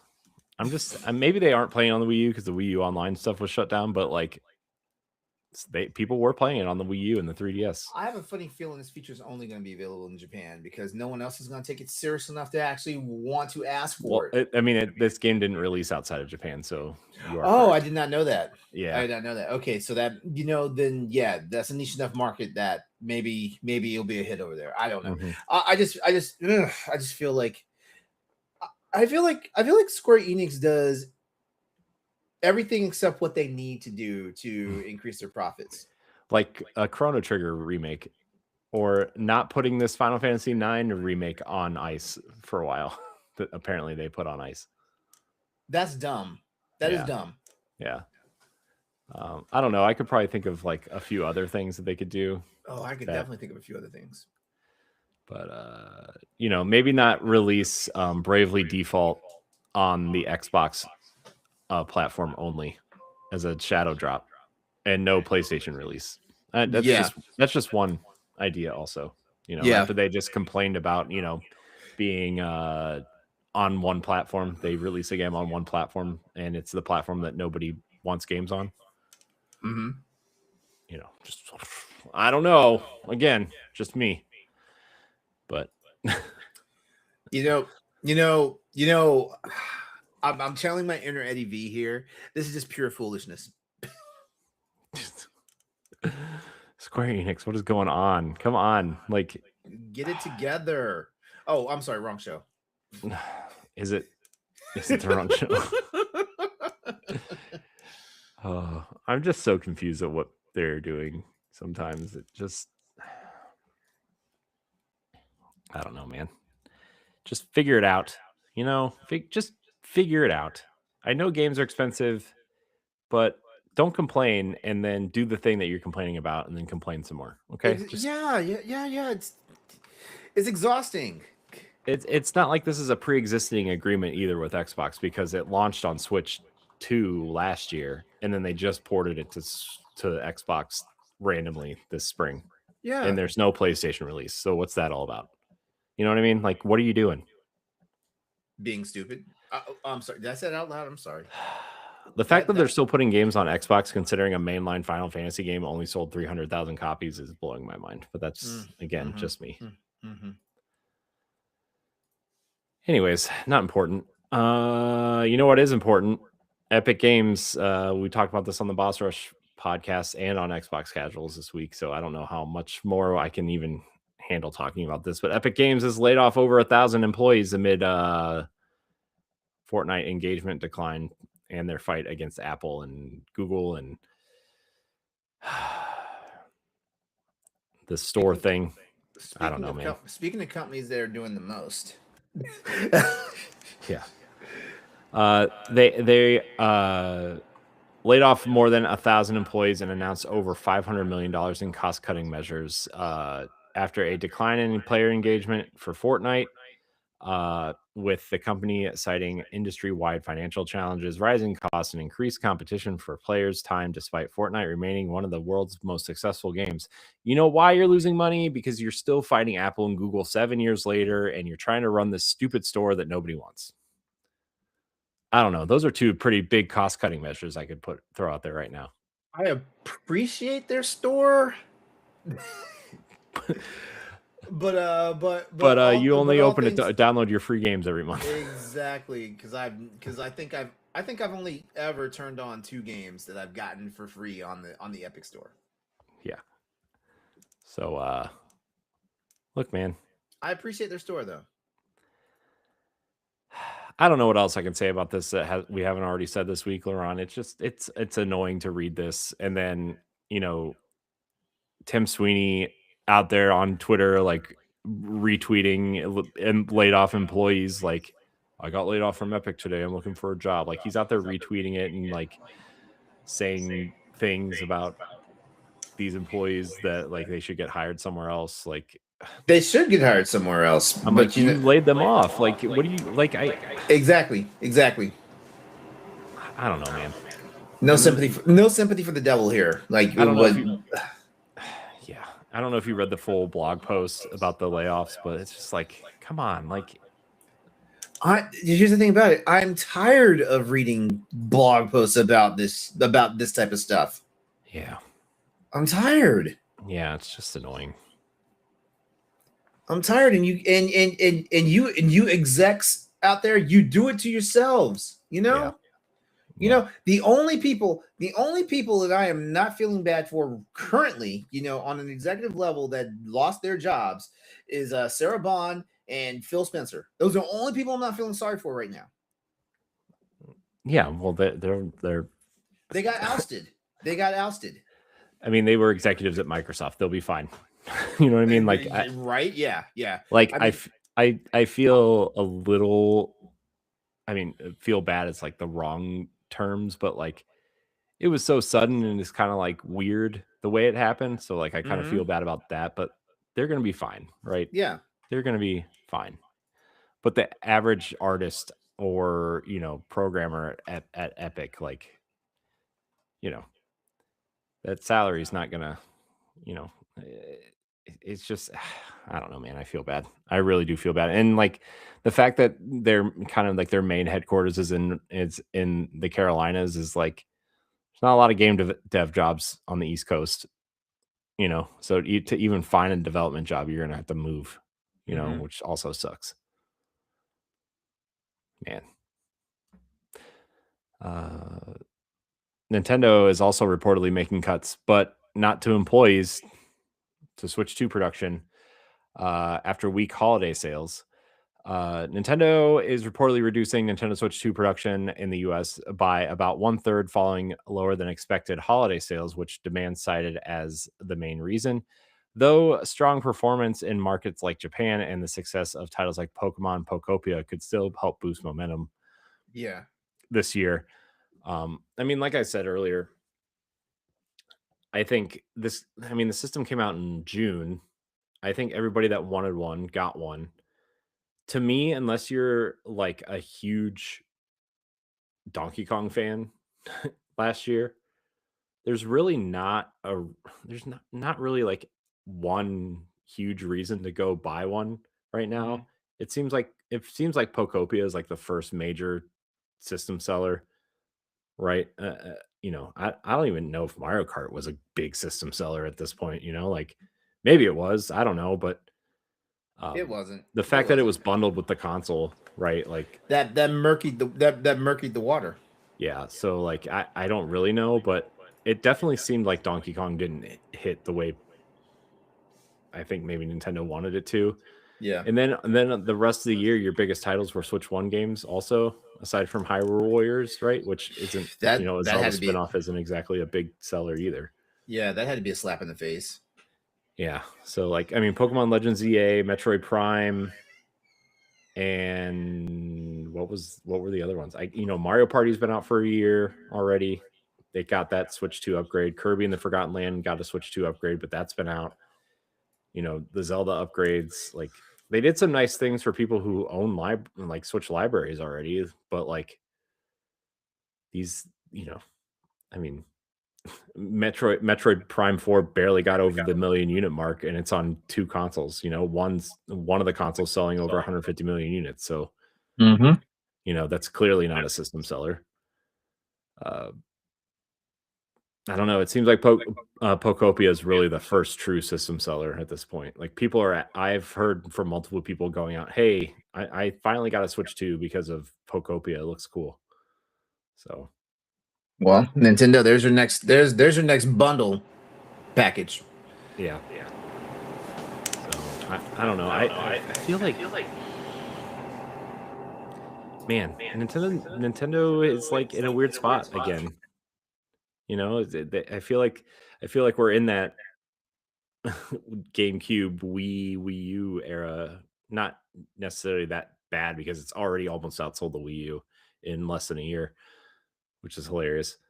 Um, but it's like you're not going from the Wii U to the Switch now. You're going from the Switch 1, Nintendo's best selling piece of hardware ever, to the Switch Mhm. 2, which like I feel like if they sell 80 million units of the Switch 2, it's going to be a success over the course of its lifespan, But Yeah. this is exactly what I was telling Ed right before launch. Maybe we even talked about it on the direct recap show we did in April last year. Where like the Switch 2 is not going to sell as fast as you think it's going to. Yeah, yeah. I was saying that on one of our Boss Rush podcast recordings Yeah. before like when it was leading up to weeks before the launch. Yeah, and like I've been going back through a lot of the episodes of Palbot because our 500th episode is coming up in July. Mhm. And so like I've been going back through and kind of looking and seeing, some if there's any highlights we could pull or talk about or things that we've talked about over the years. And one of the things I said was it's going to sell gangbusters initially. But then I think it's going to sell slower than the Switch 1, Yeah. because people are happy with their Switch 1s. And a lot of the titles they're going to find out real quick that it's harder to get these higher fidelity, higher frame rate, bigger, longer games out. They're going to find out, and they have found Yeah. out. You know, I think they have found out, and that's They why there's Switch 2 versions of Switch 1 games. the major thing here is that Nintendo took too long to come out with the Switch 2. You Hmm. know, they took too long to come out with the Switch 2. They saturated their own market with the Nintendo Switch. They Yep. saturated their own. Not only did they saturate their own market, they saturated the markets for people who actually want to just get cheap, affordable video game systems. They Hmm. saturated that market. I mean, when And you're selling the Switch Lite for $200, like, and then exactly. you turn around and see like the Xbox and PlayStation raise their prices every 6 months, right? Yeah, Like, yeah. It's like, what are we doing here? yeah, dude, if I saw a Switch Lite sitting around somewhere on a store shelf, I would probably grab another one just to have one, you know? I I've only bought one Nintendo Switch, and unless something happens to that Nintendo Switch, that's the only Nintendo Switch I play. I didn't buy any of these crazy colors that came out. I didn't buy any bundles. I almost bought a Monster Hunter. I almost bought a Monster Hunter Edition Switch. I almost, but Did you then I buy the was Pro like, controller? no, Oh, no. You ultimately all boil down to is it worth my investment? yeah. Well, you're not like a Nintendo first player, I'm not, yeah. so But I'm a Monster Hunter first player, so yeah, like the mhm. fact that I had to wrestle with myself to not buy a Monster Hunter Edition console when I bought the Monster Hunter Edition 3DS, Mhm. yeah, Mhm. yeah, it's one of those things. Mhm. Um, but yeah, but I mean, ultimately, honestly, Nintendo shot themselves in the foot just taking too long. And I understand, they were probably trying to let this thing cook and get as many features into it and stuff like that. I guarantee you, Nvidia had the Tegra 2 chips ready They for this did. console.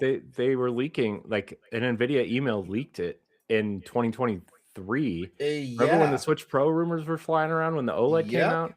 And then, Yep. like, they actually leaked during the FTC hearings for Microsoft because they were working back and forth with Nintendo and NVIDIA because they were going to start putting some games on the Switch and Hmm. seeing if it was worth trying to port stuff to the Switch 1 or the Switch 2. Yeah. I And remember. I remember this stuff, but yeah, yeah. then, y- and I don't even I don't even know if it's like a thing of like Nintendo's playing it safe. Hmm. I feel like they just sat on their ass too long for this one. Yeah, they definitely waited at least a year too long. Yeah, at least a year too long. Yeah. Maybe I would say. I mean, they remember when they what was it? This thing was 2 years 20, overdue. This thing was 2 years overdue. 2024 was like a year of like a bunch of remakes and remasters. Remember, they had like Paper Mario: Thousand Year Door. Yep. They had, before that, the even in late 2023, they had the Mario RPG remake. They had the Donkey Kong HD games. They had, the Xenoblade Definitive Edition stuff. Like they've been putting out remasters for such a long time. They had the Mario versus Donkey Kong remake, which don't get me wrong, it's a great game, but still a remake. Luigi's Mansion 2 HD. That Princess Peach Showtime, which I know was a new game, but like a smaller title. So like, yeah, yeah, about 2 years too late. And I wonder if they were trust me, the community was perfectly satiated. They just screwed around too long. Yeah, but I also wonder how many people were, besides like enthusiasts, were asking for a new system, right? Like, are people like, there are still people I know that are perfectly happy with their Switch ones and Mario Kart and Smash, and but I'm like, man, get Switch only enthusiasts were being that way. Yeah, sometimes I forget to think like a normal person because we aren't normal consumers. But you know what else isn't normal, Laurent?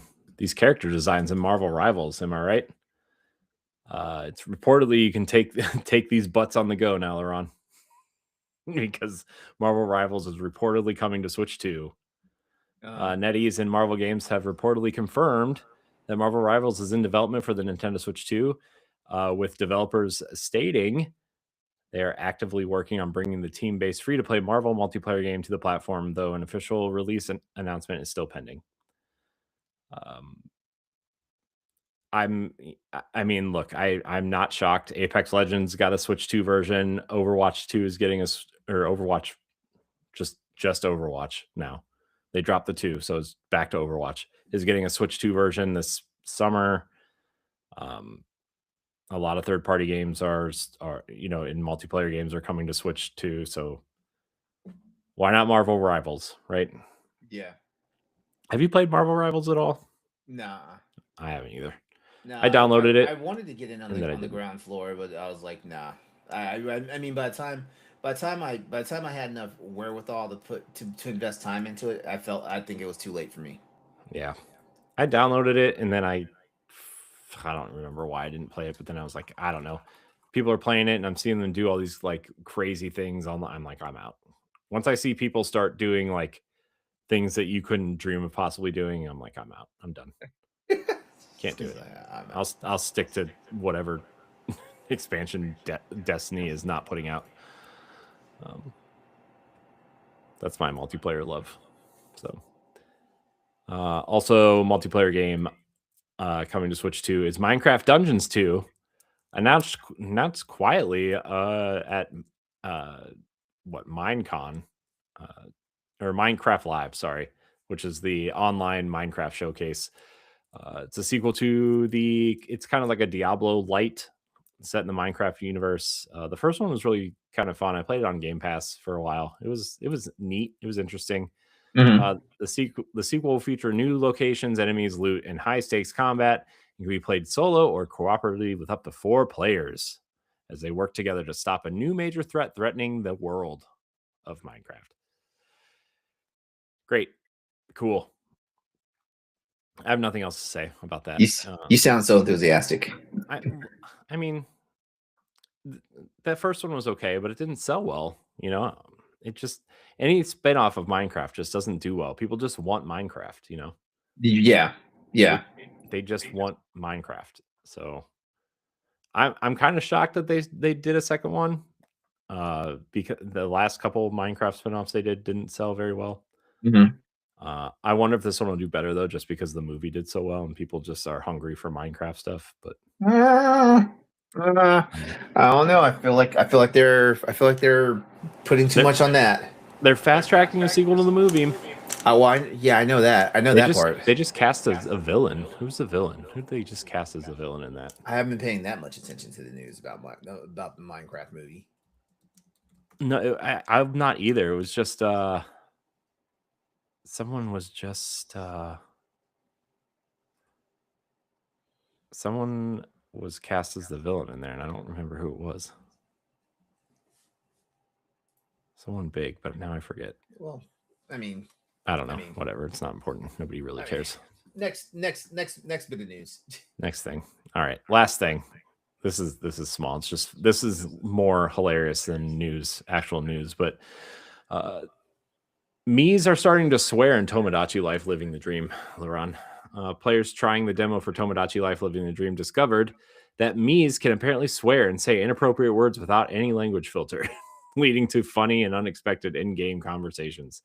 Likely because the game has limited online sharing features and is mostly a single-player experience from the Nintendo. So I don't know. I hate that weird AI voice that all these characters have. Yeah, I hate me too. The way everything about this game just rubs me the wrong way. But this was funny. Just imagining that. Yeah, this is world. Funny. This is funny hearing about it, but yeah, whatever. Man, I remember that, dude. I remember the advertisement for the first one, the first Tomodachi Life on, I guess it was 3DS. It was like Reggie and Snoop Dogg and like all these random people from all over entertainment and games, like trading Miis to use in their game. It was like, what?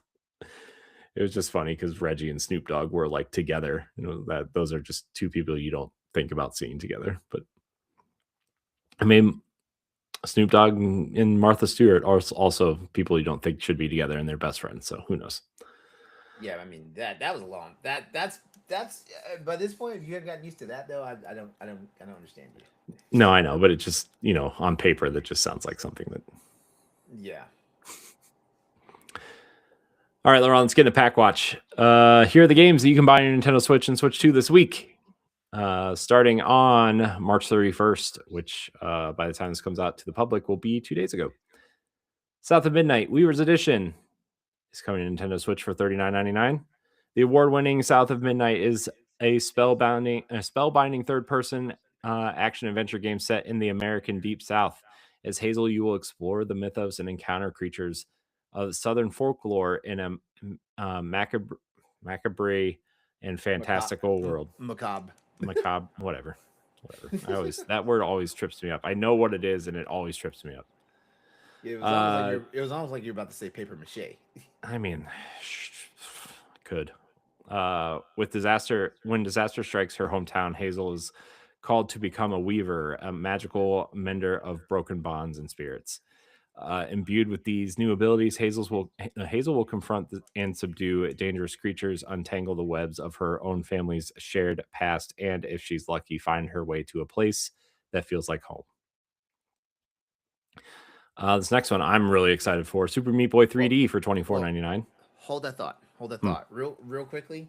I'm pretty sure the Nintendo community are probably going to pick this up anyway, but I just want to go ahead and just say, pick this game up. You will not be disappointed. Yeah, I was going to play it on Game Pass, but when I found out I was coming to Switch, I was like, yeah, I'm just going to wait. Yeah, I played it on Game Pass. Game Pass, and I was impressed because when they first rolled out that trailer, I was not impressed. Yeah. This is a game I've been wanting to play for a while, and so it's on my list to play this year for sure. Yeah.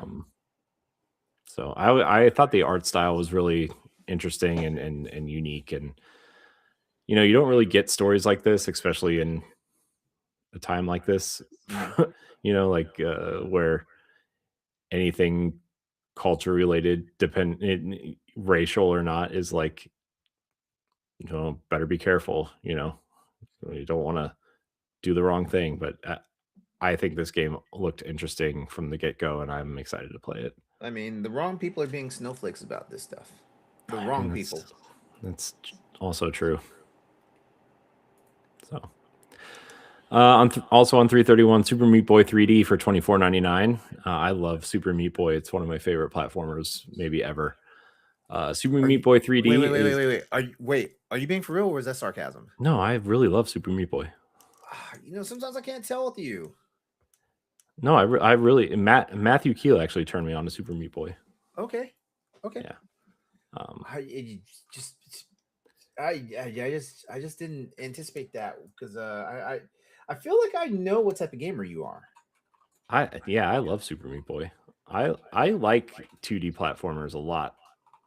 There aren't really that many good ones. So well, I shouldn't say that. Just ones, like N plus and N plus plus is another series that I really like a lot. If you haven't played those, everybody out there, you should play it. N plus plus is on Switch 1 and playable on Switch 2. I wish they would put the first one on Switch 1 or Switch 2 or whatever, but I don't know if they will or not. Anyways, Super Meat Boy 3D is a tough as nails platformer where you can play as the animated cube of meat who's trying to save his girlfriend, who happens to be made of bandages from an evil fetus in a jar wearing a tuxedo in 3D. Our meaty hero will leap from walls over seas of buzzsaws and through crumbling caves and pools of old trash, sacrificing his own well-being to save his damsel in distress in 3D. So I'm really excited for this. I'm really interested to see how this translates to 3D. On April Fool's Day, you're getting Goat Simulator 3 on April 1st for $29.99. Pilgor's back. Oh joy! Oh joy! I think they want you to read it like this: Pilgor's back. That's. Gather your herd and venture forth into Goat Simulator 3, an all new, at least on. Well, I pulled this description from Steam because it's easier to find these games on Steam than it is in the Nintendo Store. In this all new, totally realistic sandbox farmyard experience, invite up to 3 friends in local or online co-op, create carnage as a team, or compete in mini games, and then not be friends anymore. Also on 4.1, Nubia Phobia for $9.99. Solve the wacky point and click puzzles filled with horror and humor. Break the witch's curse on your home as you explore 5 distinct regions, each hiding a sacred key to unlock the village chest. On 4.2, Darwin's Paradox is coming to Switch to $24.99. Dive into an adventure with Darwin, an octopus as endearing as he is ingenious, torn from the ocean and trapped in a vast and mysterious industrial complex. Harness his unique talents and abilities to help him overcome the many dangers and traps in the captivating platformer and adventure game. On 4.2, Morkel Ascend to the Gods is $14.99. Play as Morkel. Man, this name is really throwing me off. Morkel, god of death and darkness. Aware that he finds himself in a video game once again, you must help him escape so he can carry out his new plan for world domination. To do so, you must defeat an entire pantheon of gods and thrilling boss battles. On 4.2, also Alan and the Whispering Woods for $14.99. That is the wrong description, so whoops. I don't have a description of that. You're an owl who flies around and collects things and makes it to the next stage. It's I don't remember what the description is. I'm not going to look it up. Not important. Also on 4.2, Motion Wreck for $9.99. Motion Wreck is a recording puzzle action game where you progress through stages by recording and playing back your own movements. So those are the games coming out this week. Definitely the highlights for me will be South of Midnight and Super Meat Boy 3D. The highlights for me is South of Midnight and Darwin's Paradox. Yeah, Pat played that demo at one point and said he really liked it. So yeah, there's a demo on Switch as well if you want to try it out before you buy it. Here are your weekly updates for games you could be playing on your Nintendo Switch or Switch 2 right now. First of all, Nintendo has released a new round of backwards compatibility updates for the Switch 2, fixing performance and compatibility issues for several games, including Kirby games, Final Fantasy, and Doom, while noting some titles still have progression and technical problems. You can go to Nintendo's website to look up more details on games that are having issues. Captain Toad Treasure Tracker on the Nintendo Switch 1 has received its free upgrade for Nintendo Switch 2 and has received a small patch, version 1.4.2, adding support for the Captain Toad and Talking Flower amiibo, unlocking in-game bonuses. Mario Tennis Fever for Nintendo Switch 2 has received its version 1.0.2 update, introducing character balance adjustments, fever racket changes, shot behavior tweaks, and various bug fixes to improve overall gameplay. Dragon Quest Builders has received a new Switch patch, improving gameplay, and as of March 24th, it is fully compatible with the Nintendo Switch 2 with consistent performance, whatever that means.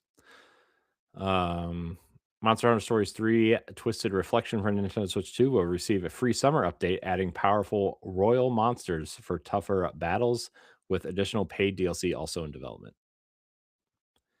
Mortal Kombat Legacy Collection has been updated to version 1.0.5 on the Nintendo Switch 2 and Switch, adding online room codes, AI improvements, performance fixes, and numerous gameplay and visual enhancements across all included Mortal Kombat titles. Big one for me, Disney Dreamlight Valley has launched a Nintendo Switch 2 edition, bringing performance improvements and new content that aim to redeem the game after its rocky 2022 release on the original Switch. I wouldn't say the release itself was rocky. I would say the performance was rocky. It was actually a pretty high seller on the Switch 1. By the way, that Switch 2 upgrade is free if you own it on Switch 1. I think that's worth pointing out. 2 Point Museum is receiving its free spring seasonal update on the Switch 2 on March 31st, adding an Angry Birds crossover, seasonal content, and numerous quality of life improvements and bug fixes. You know what I was thinking, LeRon, when I read this, and also we talked about it on Powerblock last week, where Sonic Racing Cross Worlds is getting Angry Birds content. Where are the Angry Birds games? Like, why aren't they being sold on current platforms? You know, like, are they even making new ones? I mean, the Angry Birds 2 is a free to play game with like seasonal updates, essentially. They're selling the first one for $1 on the App Store, but like, where are the Angry Birds games? I really like that. I unironically think that first game is like a near perfect experience on the phones. I love that first game. I don't really know. It's like it's like up there with Tetris for me in terms of like, if you were to rank games that are quote unquote perfect or close to perfect, Angry Birds would be up there with Tetris and Plants vs. Zombies for me, I think. I love those games so much. Yeah. I mean, it's fine if you don't like it. I don't care. Well, no, it's not that I don't like it. It's just not my niche. Like I kind of grew out of it with all the Worms games. Remember those? Mm-hmm. To be fair, I played Angry Birds Trilogy on the Wii U, so which is like the worst place to play it, probably. 2 screens for a touch for. You have to use 2 screens and buttons and a joystick for a touchscreen based phone game. Tell me why that's just the worst idea ever. How fun. Last update. Fallout 4 Anniversary Edition on Nintendo Switch 2 has received a major update, adding NVIDIA DLSS support for 40 and 60 frames a second modes, along with numerous performance stability and visual and UI improvements. By the way, they also released a patch roadmap for Fallout 4 Anniversary Edition, so that's neat. Like, you released a roadmap for patches? That seems awful. Makes me wonder why you put the game out in the first place, but that's Microsoft for you, I guess. So Nintendo Switch Online. No new games this week on the service, but the GameCube emulator has new features such as HDR and resolution boosts and new CRT filters that you can apply to your games. And Nintendo Music app has added the Super Mario Brothers Wonder plus. Hold on, let me start over. Super Mario Brothers Wonder, Nintendo Switch 2 edition, plus Meetup in Bella Bell Park original soundtrack to the app. Jeez. So ridiculous. You are not having a good time with this with that game. It's just like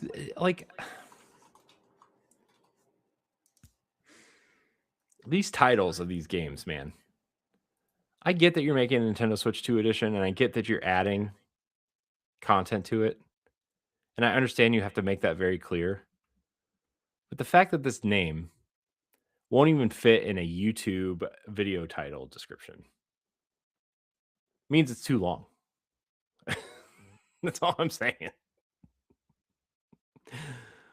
Oh, jeez. All right, Laurent, let's wrap the show as we always do with our community inclusion with listener questions. Remember, you can always submit your question to the podcast on social media, our Discord, comments on YouTube, or you can email us directly at nintendopowblock@gmail.com. Our email address is literally the first line in the show description, which many of you have found us through. We are answering 6 questions tonight. So if we didn't read your question, we did have a lot. Sorry, we can't answer them all, which is very rare that we get to say that. But it excites me when I get to say that because it means people are listening and sending in questions. But we're only gonna answer 6 tonight. Laurent, our first question comes from Liam M through email. He writes in and says, "Hey, agents of Pow Block, hope you guys are doing great. Now that we've seen that what the Switch 2 can do, I'm looking back at Metroid Prime 4. I liked the game, but I didn't love it. But I wonder how much of it is retro rebuilding the game plus trying to develop it for both consoles. Since it bridged the gap between consoles, do you think it fully utilizes the Switch 2 capabilities, or do you think Retro Studios is already secretly working on a true Switch 2 exclusive Metroid game that will melt our faces?" Okay. Would love to hear your take. All right, so Liam, let me just say this. I don't know if I I don't know if I like the game, but I definitely don't love it. Metroid Prime 4, it's funny. It's funny how I fell off a cliff from like the announcement because Corey and Stephanie were there when the announcement happened, and I was like, You made a teenage girl sound. yeah, yeah. And then, as we got closer, well, of course, like radio silence from Nintendo, which is par for the course for them at this point, when it comes to like their game releases and stuff like that. But as we got closer and closer and closer to it, first of all, we're like, wait, is this game late? What happened to this game? Where was it supposed to be? And then like we start seeing like like the basically all the pomp and circumstance they put out for it. And yeah, when I actually got the product in my hand, I was like, this is it. But of course, now knowing what I know, behind the scenes and all that stuff, and what you like you mentioned here, retro, basically having to rebuild the game, developing for both consoles. I don't know. I'm kind of torn on that because I feel like the Switch 2's architecture is definitely just a 0.5 upgrade of the Switch architecture.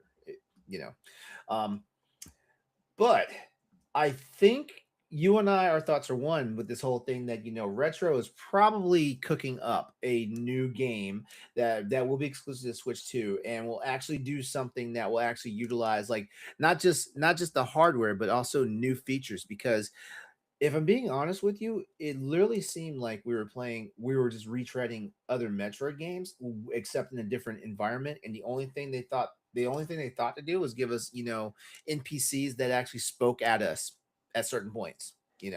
Um, there was so much that disappointed me about Metroid Prime 4 in all seriousness. Like, the fact that you don't unlock a soundtrack, while you're on the bike unless you have the amiibos or if you 100% the game.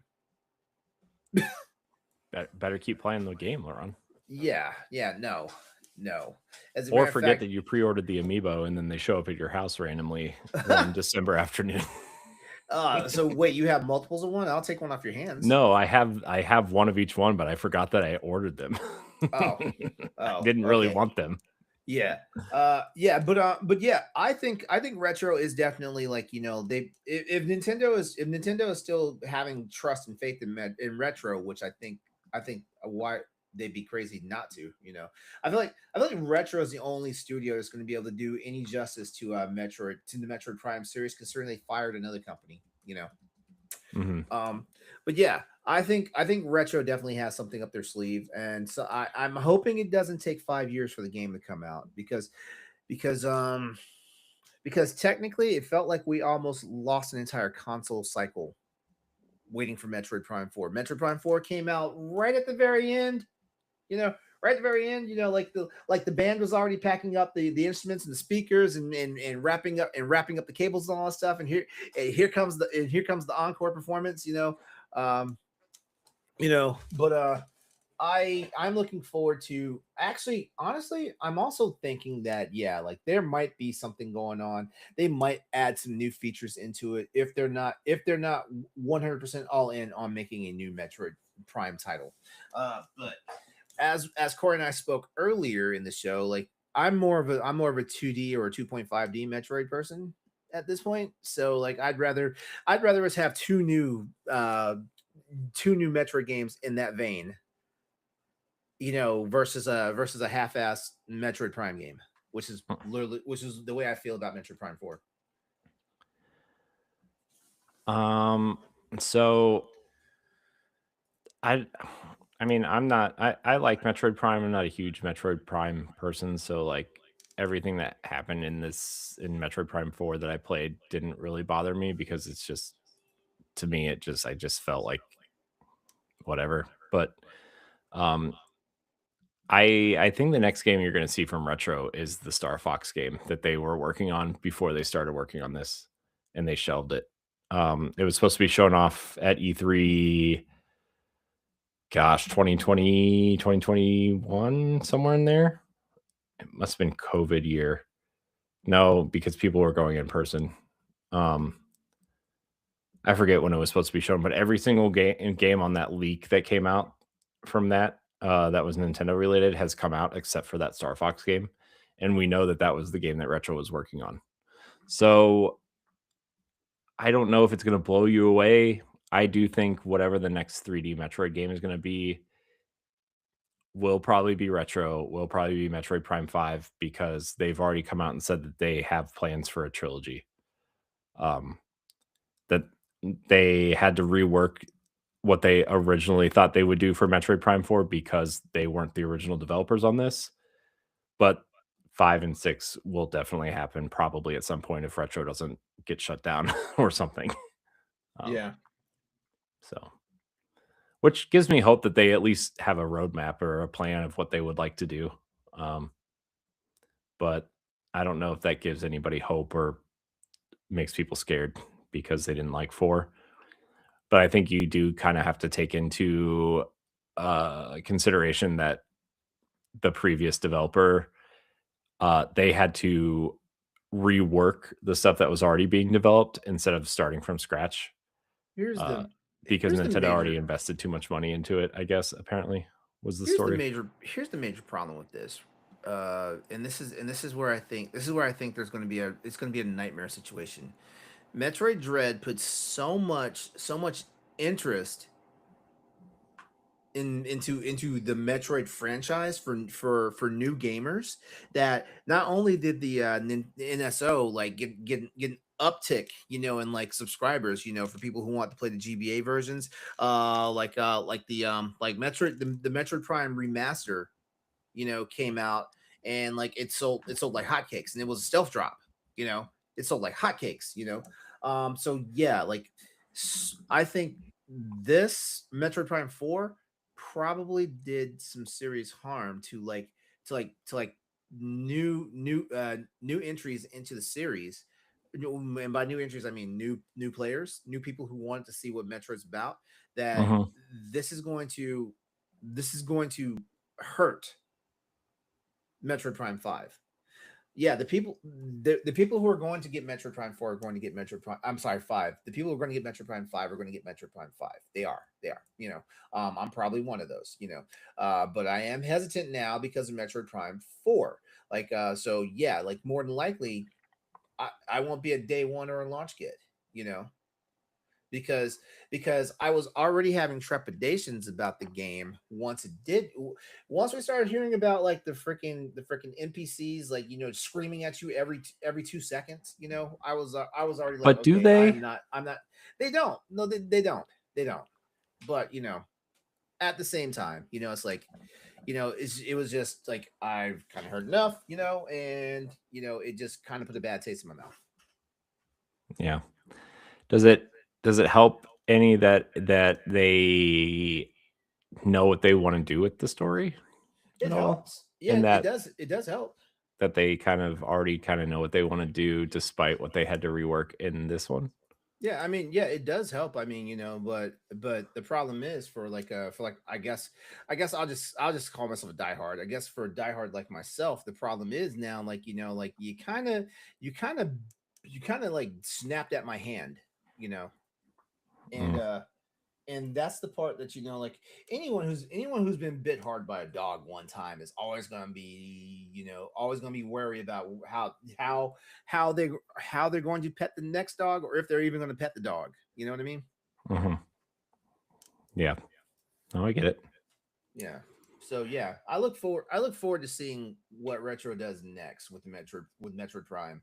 All I know is that I'm very lukewarm now, and as opposed to being like boiling hot. Yeah. That's fair. All right, our next question comes from Brandon. What's going on, Elite Black Agents? I have a question about Nintendo's overall strategy. Now that we are well into the Switch 2 generation, do you think Nintendo is eventually going to try and push us towards purely digital ecosystem? Or will physical cartridge always be a staple for them? I personally love collecting, but the $10 difference could stack up over time over the course of 5 to 7 more years. Thanks for the great shows every week.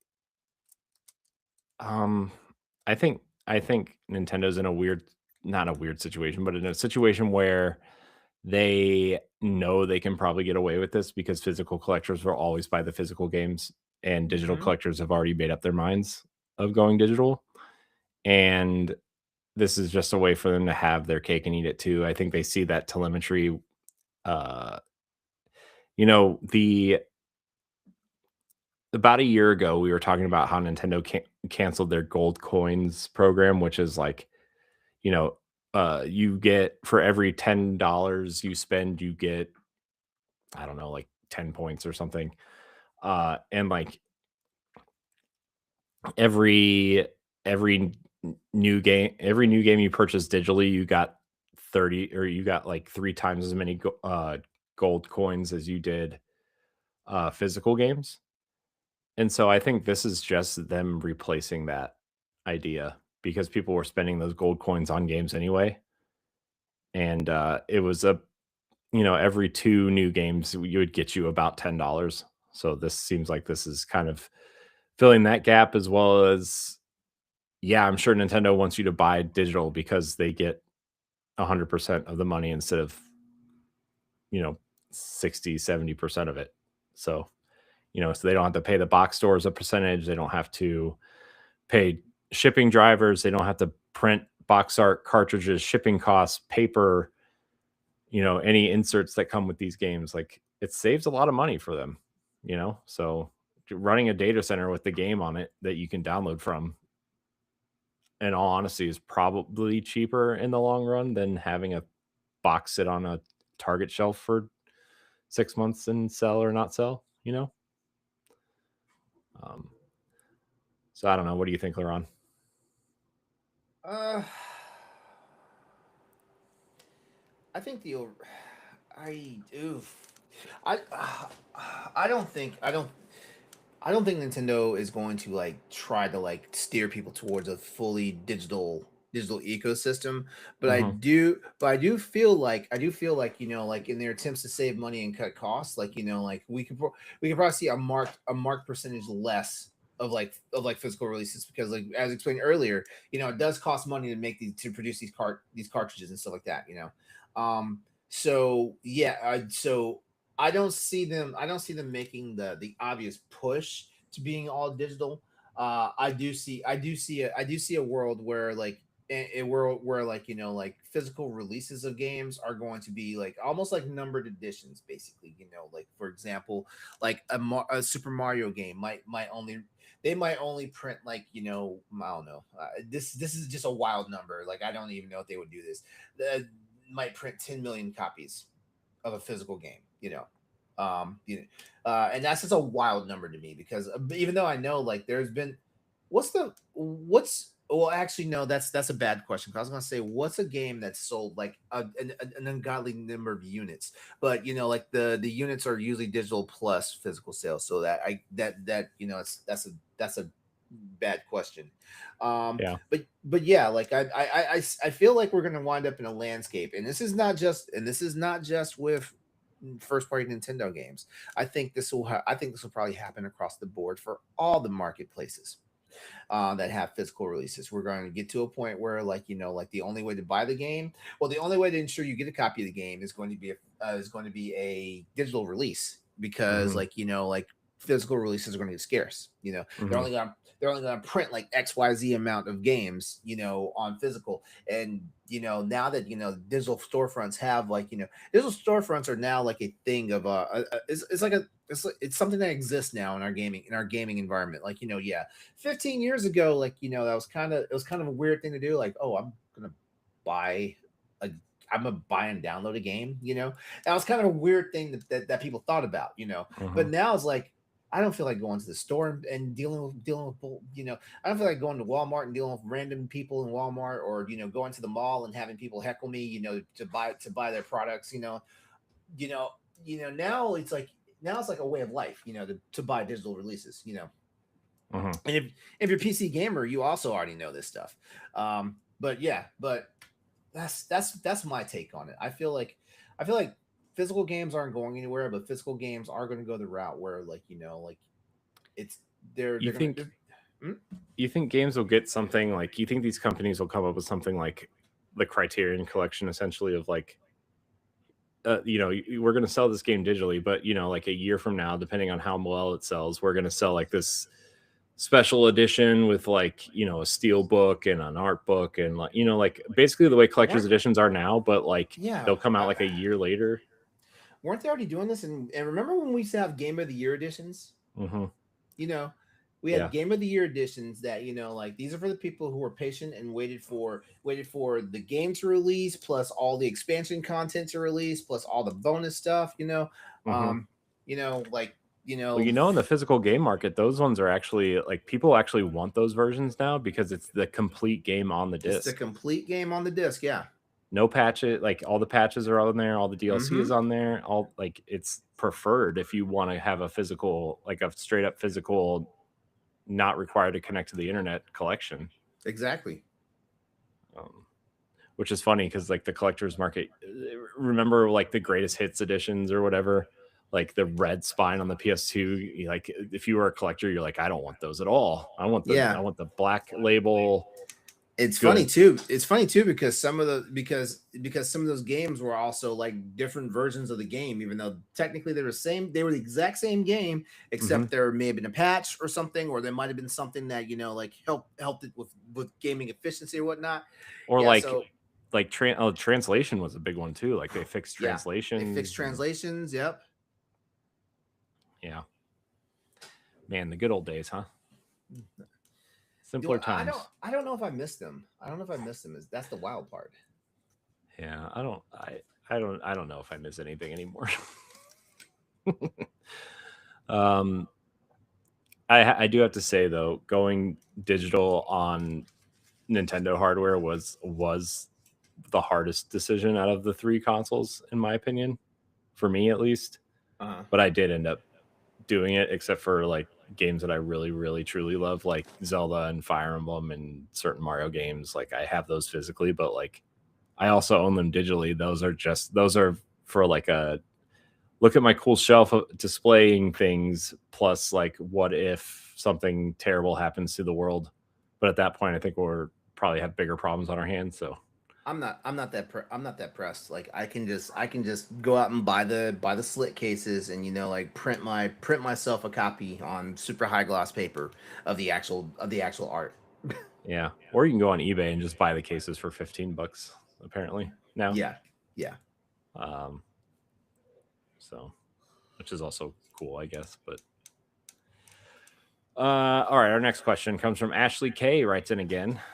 Hey there, my cute Switch agents. Sorry, Ed's not here. Looking at the rumored titles for the rest of the year. Ocarina of Time remake, Super Metroid remake, Star Fox, Fire Emblem, Yoshi, and Pikmin 4 Definitive Edition, along with Mario Wonder, Bella Bell Park, Animal Crossing 3.0, and major Japanese third-party support. Do you think this has the potential to be one of Nintendo's best years in recent memory for Nintendo? Love you guys. Thanks for the awesome pods every week. I mean, it depends on what you're into, I guess. Like I still look at the launch year of the Switch 1 as like one of the best years, or 2019 for Switch 1 as one of the better years for Nintendo in recent memory. But also, like, yeah, if we get a Fire Emblem game and Star Fox returns and makes a good impression on people, and it's not a port of Star Fox Zero. And Ocarina of Time obviously is one of people's the community's favorite games of all time, and they do it right. Like, yeah, I mean, Monolith may also be putting out their next game soon, which has been rumored, and we're going to answer a question about that in a minute. But I don't know. I mean, Laurent, you're less of a Nintendo fan than most of us, but I mean, Super Metroid is one of your favorite games of all time. Like, Yeah. what do Yeah, you? I've been begging for a Super Metroid remake since Metroid Zero Mission released on Mhm. Game Boy Advance. As a matter of fact, I thought it was going to be a no brainer that Super Metroid would be coming to the Game Boy Advance back after Metroid Zero Mission came out. Well, we got Metroid Fusion, which I'm not unhappy about that at all. I'm not.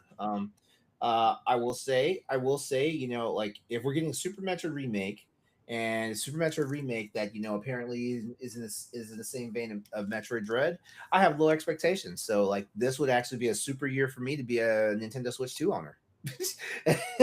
Of course, I'm going to get the next Fire Emblem game. Everyone's heard me earlier say like I love tactical RPGs and stuff like that. So yeah, Fire Emblem is definitely a game that it proliferates my library whenever they come out and stuff like that. Beyond that, like if if Nintendo can throw bones my way that makes me spend like over $150, then it's a good year for me as far as Nintendo goes. Have you played the mobile game, Laurent? The Fire The Emblem Fire, mobile game? I tried it. I didn't like it. What? That I did. surprises me.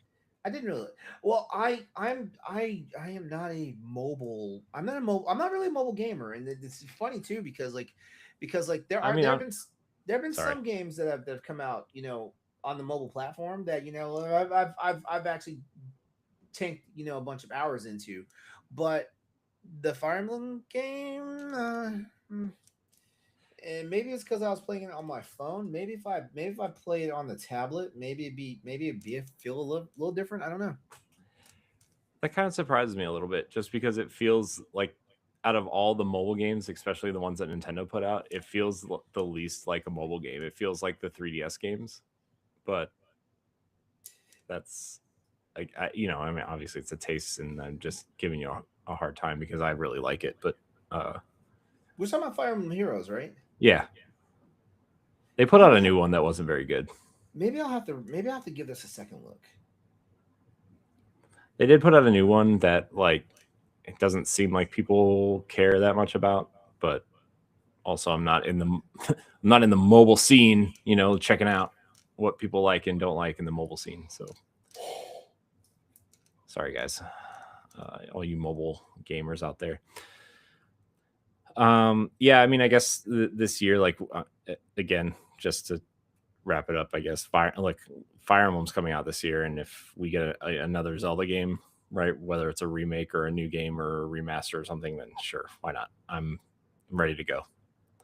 My son loves the Mario Wonder stuff, so, and my daughter started playing Animal Crossing when the 3.0 update came out. So this household is satisfied so far. Maybe not me specifically, but the kids are. So I'm sitting here playing Metroid 2 on the Game Boy, so what do I know? Chloe K writes in, hey again, Corey and Eddie. Ed's not here. Sorry, guys. It's LeRon.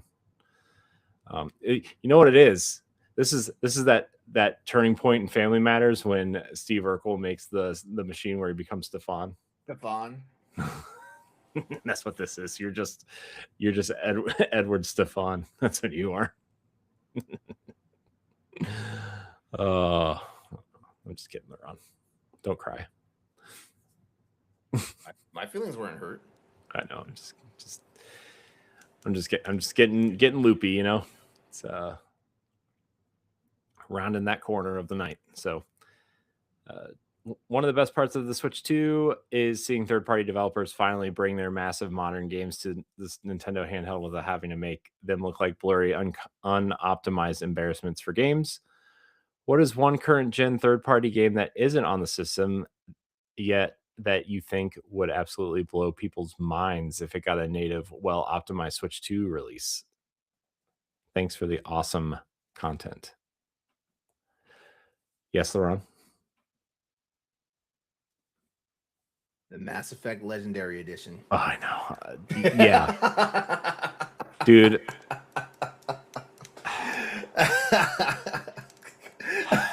I know. Even though I'm playing it in my ROG Ally X, and it doesn't matter. I own the Mass Effect trilogy on every console it can possibly be owned on. I own Mass Effect 3 on the Wii U, LeRon. Come on. Oh my god. Let me see. I mean, we already got RE9 on the Switch too. Like, what else? 7, 8, and 9. Yeah. What else can I think about here? Hold on. Let me open up Steam. Let me go to my library. I mean, not that it would blow anybody's mind, but I would sure love to see Expedition 33 make its way over at some point. The Grand Theft Auto 5. Oh, jeez. Yeah, they'll put out the Grand Theft Auto 5 remastered after Grand Theft Auto 6 comes out. It'll 5 remastered will come out on Switch 2. Yeah. And still be on the top of the charts at somewhere. I mean, bloody hell, we got Cyberpunk and we got Control already on the Switch on Switch and Switch 2, you know. Well, Control is the cloud version. Oh, that's right. The Dead Space remake might as well make its hop over to the Switch. Yeah, basically EA doesn't like the Switch, and they should. So let's start porting their games over. Yeah. Shit, I don't know. But if we hold our breath long enough, Metal Gear Solid Snake Eater will be on there. It is on there. The remake. Snake You're right. Eater. Snake Eater. Sorry. Snake Eater. I forgot they remade that game. Yeah, Delta.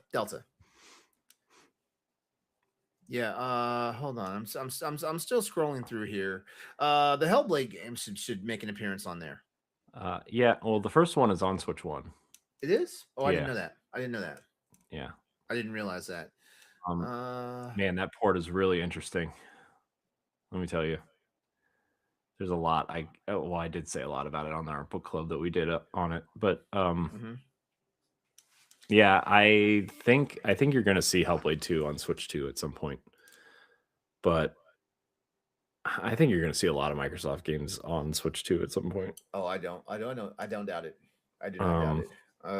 What else? Shit. I know like people would love to see Red Dead Redemption 2 on there. I mean, it's rumored. They put Red Dead Redemption 1 on there, and again, 360 game, but it has a Switch 2 native port, and it runs at 4K 60 on Switch 2, which is like crazy. Man, what would I like to see? Modern games on Switch 2. Yeah, I just ran through games like in my Steam library that I could think of. I mean, I would. This is a dumb thing, but I wouldn't even fit on the hard drive or on the SSD inside the Switch 2, but I would love to see Destiny come over. I want a portable version of Destiny so bad, to the point where like I almost bought a Portal at one point, like a PlayStation Portal. Why would you need to buy a PlayStation Portal when you can just buy a ROG Ally? Because it's $600 cheaper. I said a ROG Ally, not ROG Ally X. Okay, $300 cheaper. $250 cheaper as of April 2nd. Because they're raising the price of the Portal by $50. It's so crazy. Oh my gosh, it's awful. Man, what would I but games that would blow my mind. See, like to me, like Expedition 33, like I think it looks amazing, but I don't think graphically intensive wise it would like shatter Switch 2 owners by any stretch. I mean, Resident Evil 9 is like the one that like blew my mind seeing on there. Like, and the Star Wars Outlaws was another game that I played that has full ray tracing. Cyberpunk is the one that blew my mind. So I mean, to me, like we're already getting those games. It's more about like there are games that I like that I would love to see on Switch 2 that aren't there yet, more than like games that would blow my mind to see there. You know what would blow my mind, which is a huge right now is a huge rumor, and like please take a whole gallon of table salt with this. But why GTA 6 has been delayed so many times because they're trying to optimize it for handheld PCs and Switch 2. You know what? I like the way you think because I feel like that could be the thing. I feel like that could be the thing. But also this is Take-Two. So I don't know. But Take-Two brings a lot of their stuff over to Switch and Switch 2. All the Borderlands games are there besides 4. XCOM 2 made it over. Civ 6 and 7 made it over. I guess. But I didn't say they were great versions of those games, but they're on there. Well, BioShock. The main reason why I wonder about this though is because like they release for the consoles and then PC has to wait 1 to 2 years for the release. Yeah. So I don't know if they're taking it seriously. It would be nice to know that they are doing this, but I think what they also need to take into consideration is gamers. Okay, maybe not when it comes to Rockstar games, but gamers are impatient. Like we will forget your game exists even when you turn around and remind us, hey, it's coming out next week. We will forget your game exists. Yeah. And we're in a day and age now where the landscape of gaming has changed so much. And I think Nintendo is feeling that burn. Taking 2 years to release the follow-up console to the Switch.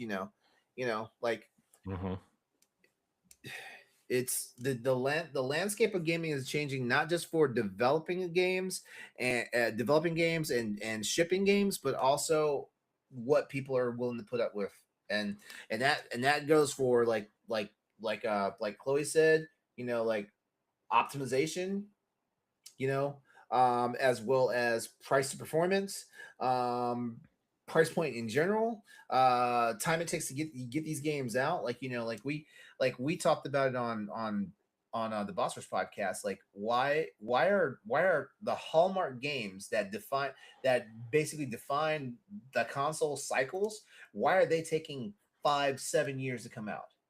Yeah, I mean, you think about it, like Naughty Dog, Santa Monica, they haven't released a game on the PlayStation 5 yet. Wait, God of War. Wait, Ragnarok was a PS4 game. Oh, Gorilla hasn't released there's one. a PS5 edition. Oh, wait. When's the last time Gorilla? Oh, never mind. I keep forgetting Horizon exists. I mean, I just like you think of some of people's favorite games on PS5, they're technically PS4 games. That's the problem too. Or like remakes of PS4 or PS5, PS3 games. Like, I mean, The Last of Us Part 1, yeah, technically is a PS5 game, but it's a PS3 game, and the bones were already there, and they're using the Last of Us 2 engine. Like, Ghosts of Yotei, that was Sucker Punch's first game on this console. So like I don't know, man. It's just the games are taking way too long, and now like they're talking about next gen already, and it's like you haven't even finished this gen. Like you haven't even like started this gen barely. Mm-hmm. So and now your console costs $1,000 and you or $900 and you want people to start thinking about next gen. No thanks. I'm not getting a new console. Like I'm not getting the console that costs $800 or $900. No way. You're right. Yeah. No. I hear you. No way. So, yeah, I don't know. I think a lot of these companies are going to start trying to optimize for handheld PCs and stuff and Switch 2 now because because the sheer factor of them being affordable for normal consumers, instead of enthusiasts and rich people. That's my opinion. Even my dad started commenting on it today, and he doesn't know anything about games because it ran across the crawl on one of his business shows that he watches, right? Where like Sony's raising the prices of their PlayStation. They called it like the PlayStation 5 professional system of $900. I'm like, and he's like, does this PlayStation really cost $900? I'm like, starting on Tuesday, it is. He's like, oh, I didn't realize those were getting that expensive. I'm like, well, they're not supposed to be. So it's just funny. Even my dad's talking about it, and he just doesn't play games. Marcus D writes in, "What's up, Elite Black Agents? Retro gaming has always been a massive part of Nintendo. With the Switch 2 being backwards compatible, have either of you gone back and replayed the older Switch or classic NSO titles specifically to see that if they perform better or load faster on the new hardware? Are there any hidden gems that you feel get major second life on Switch 2? I have been meaning to do that for a while now, and I literally have not because I want to see what the BioShock collection, how that plays on there. I did you play? Have you played Three Houses on the Switch too? I have, but the thing is like I played some of these games when Switch 2 came out or like various times since, but that patch where they allow you to play it's the boost mode. They added a boost mode recently, and it allows you to play Switch 1 games in TV mode while in handheld mode. So like they run better, plus the hardware is more powerful, so they run even better. So there's like a two times factor there. But I think the one game that I kind of want to see on the Switch is Astral Chain. I think that's the one I want to see. Yeah, I have played all of Platinum's games that they've released. So the 3 Bayonetta games, Astral Chain, Nier Automata, they all run really well. Like I gotta tell you, man, Bayonetta benefited probably the most out of all those. Bayonetta 3, 2 and 3. Okay. I don't feel. Maybe I have to check that out because I don't feel like I had any arguments about Bayonetta 2's performance. Bayonetta 3, I didn't even buy it, so yeah, like I would be curious about that one. Yeah. So the thing is Bayonetta 1 and 2 are locked 60 on Switch 1, but they also run at less than 900p. So they're sacrificing that resolution to get that frame rate performance. But Bayonetta 3. Wait, what are they running at? They're running at 810. If they're running at 810, 810 is fake 1080p. No, they were Digital Foundry was clocking Bayonetta 1 at like 720p in some areas. I don't know if there were patches that have fixed it since then, but I do know that Bayonetta 1 and 2, when they released, were having like sub 900p and some 720p performance. Okay, whatever. But Bayonetta 3 has an uncapped frame rate. and it run, the frames, this, but some people may not. The frame rate depends on the power of the console you're running on or your rig or whatever. Yeah. And so like some people were cracking it open and running it like at super high frame rates, but it ran sub 40 in a lot of places. But with the power of the Switch 2, like it does run at higher frame rates. So I think Nintendo Life put Bayonetta 3 on the top 5 games, Switch 1 games that benefited from the Switch 2 hardware. So Three Houses was also on there. So yeah, I mean, I guess for me, like NSO, I've been playing a lot of NSO this year, so I have gone back. GameCube specifically. I think that a lot of those games that people tried to collect for years and are just way too expensive now to try to collect, like Fire Emblem Path of Radiance, I think you're going to see a lot of games get second life that way. The Pokemon game they just put on there, Gale of Darkness, is also one that collectors look for. So I think those games are going to get second life. At this point, brother, you would know more about it than I would. But I've also been using it to catch up on my stuff, like talking about Metroid and all those things, and Fire Emblem. I beat the GBA Fire Emblem earlier this year. So, all right. Our last question comes from Justin P. Through Twitter/X.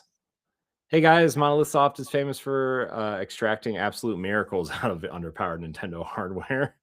They've already given us a gorgeous definitive edition of Xenoblade Chronicles X. There's a Switch 2 upgrade recently, although I know people didn't really care for that Switch 2 upgrade.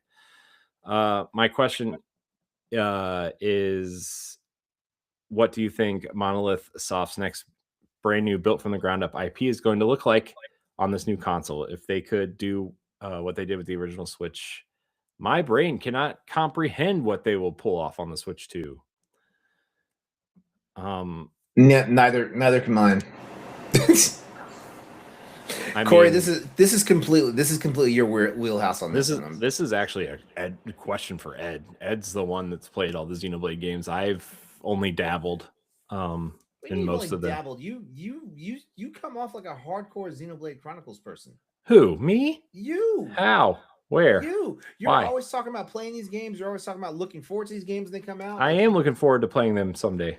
Maybe. No, I've played all of them. I've just never finished them. Corey, you're exhausting.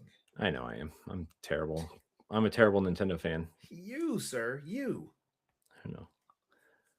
No, I didn't say you're a terrible Nintendo fan. Like, this is coming from a non-fan. But they did develop the open worlds for both Zelda games. And so, here's the thing. Their next IP is not going to, their next game is not going to be a new IP. Yeah, it's not. It's going to be Xenoblade Chronicles 4 or Xenoblade Chronicles X2. Yeah, it's going to be the next Xenoblade Chronicles game. So I think that's one thing. I think they're playing very safe, which safe is a nice place to be, especially right now in this day and age of the video gaming landscape. Like hell, like they take a swing, and Nintendo might be like, you're not invited back to the dinner table. Mm-hmm. Yeah, I mean we've talked about their game other than Xenoblade. At one point they were working on something other than Xenoblade, but they've made a giant expansion for Xenoblade Chronicles 2, a definitive edition of 2 games, and a third game since then. So something tells me they're not going to make that new IP anytime soon. Have they earned it? Sure they have. But also Xenoblade Chronicles 3 is one of Nintendo's best selling RPGs. Yep. So it would be dumb of them to not capitalize on that. So that's my opinion. Also, Ed swears that they have left it open for a 4th game. And from what I've heard, Xenoblade Chronicles X, the extra content they've put in this definitive edition, has also tied it back into the mainline series. So what's the mainline series? The numbered games. Oh. Xenoblade Chronicles X is like a weird spinoff. Oh, okay. The content that they've added in this definitive edition has tied it into the mainline games to the point where like they need to make a game that ties these two series together now. Is probably going to be your next game, in my opinion. All right, well there you have it, because I don't have anything I can say on this. Like this one's not my wheelhouse, unfortunately. They do need to make a definitive edition or a Switch 2 edition of at least 2 and 3, in my opinion. So get on that. Chop chop. You know what we need to do, Laurent? We need to get out of here. This is a short episode of Nintendo Power Block. Sorry guys, we didn't quite hit that 3-hour mark. But this is short because this is long. This is our shortest episode in probably 3 months. Okay, yeah, this is long based off of how we perform on the Boss Rush podcast. I know we're efficient, Laurent, on the Boss Rush podcast. We are not efficient here. Hey, I feel like we were pretty efficient tonight, though. We definitely were something. Everybody out there, thank you so much for watching and or listening to this episode of Nintendo Power Block. You can catch us every week on Wednesdays on podcast services and YouTube. You can watch us live sometime over the weekend whenever Ed is off or Laurent has time to join me when Ed is working. I think I might do this more often. You should. I didn't burst into flames. It's true. You not yet. That happens in let's see. That happens in about 25 minutes at midnight. If you're still talking Nintendo by the next day, you're gonna I mean, I have had to go to the bathroom for like the last 30 minutes though. So I know I actually kind of have to. So that shows my level of dedication right there. Laurent's dedicated to holding his pee while he talks Nintendo. That's new. That's new. That's an achievement. It's something. Speaking of achievements, everybody out there, remember to like, subscribe, share, rate, and review wherever you listen. Like the video, leave us 5-star rating and a nice review. Leave a comment. Send us your questions at nintendopowblock@gmail.com. We really appreciate it. And Laurent, I appreciate your time tonight. It's very rare we get to talk about Nintendo like this, but yeah, Nintendo for longer than 15 minutes. Yeah. I usually try to stray away from the Nintendo topics on the Boss Rush podcast because the show exists, and if people want that content, they can come here. But no, it makes sense. It's logical. I thought so, but who knows? Who knows what people think out there? No, keep it here. Yeah. Yep. We're gonna keep it here. Anyways, everybody out there, thank you so much for watching and or listening. And until next time, we love you. Goodbye. So long. Where's the stop?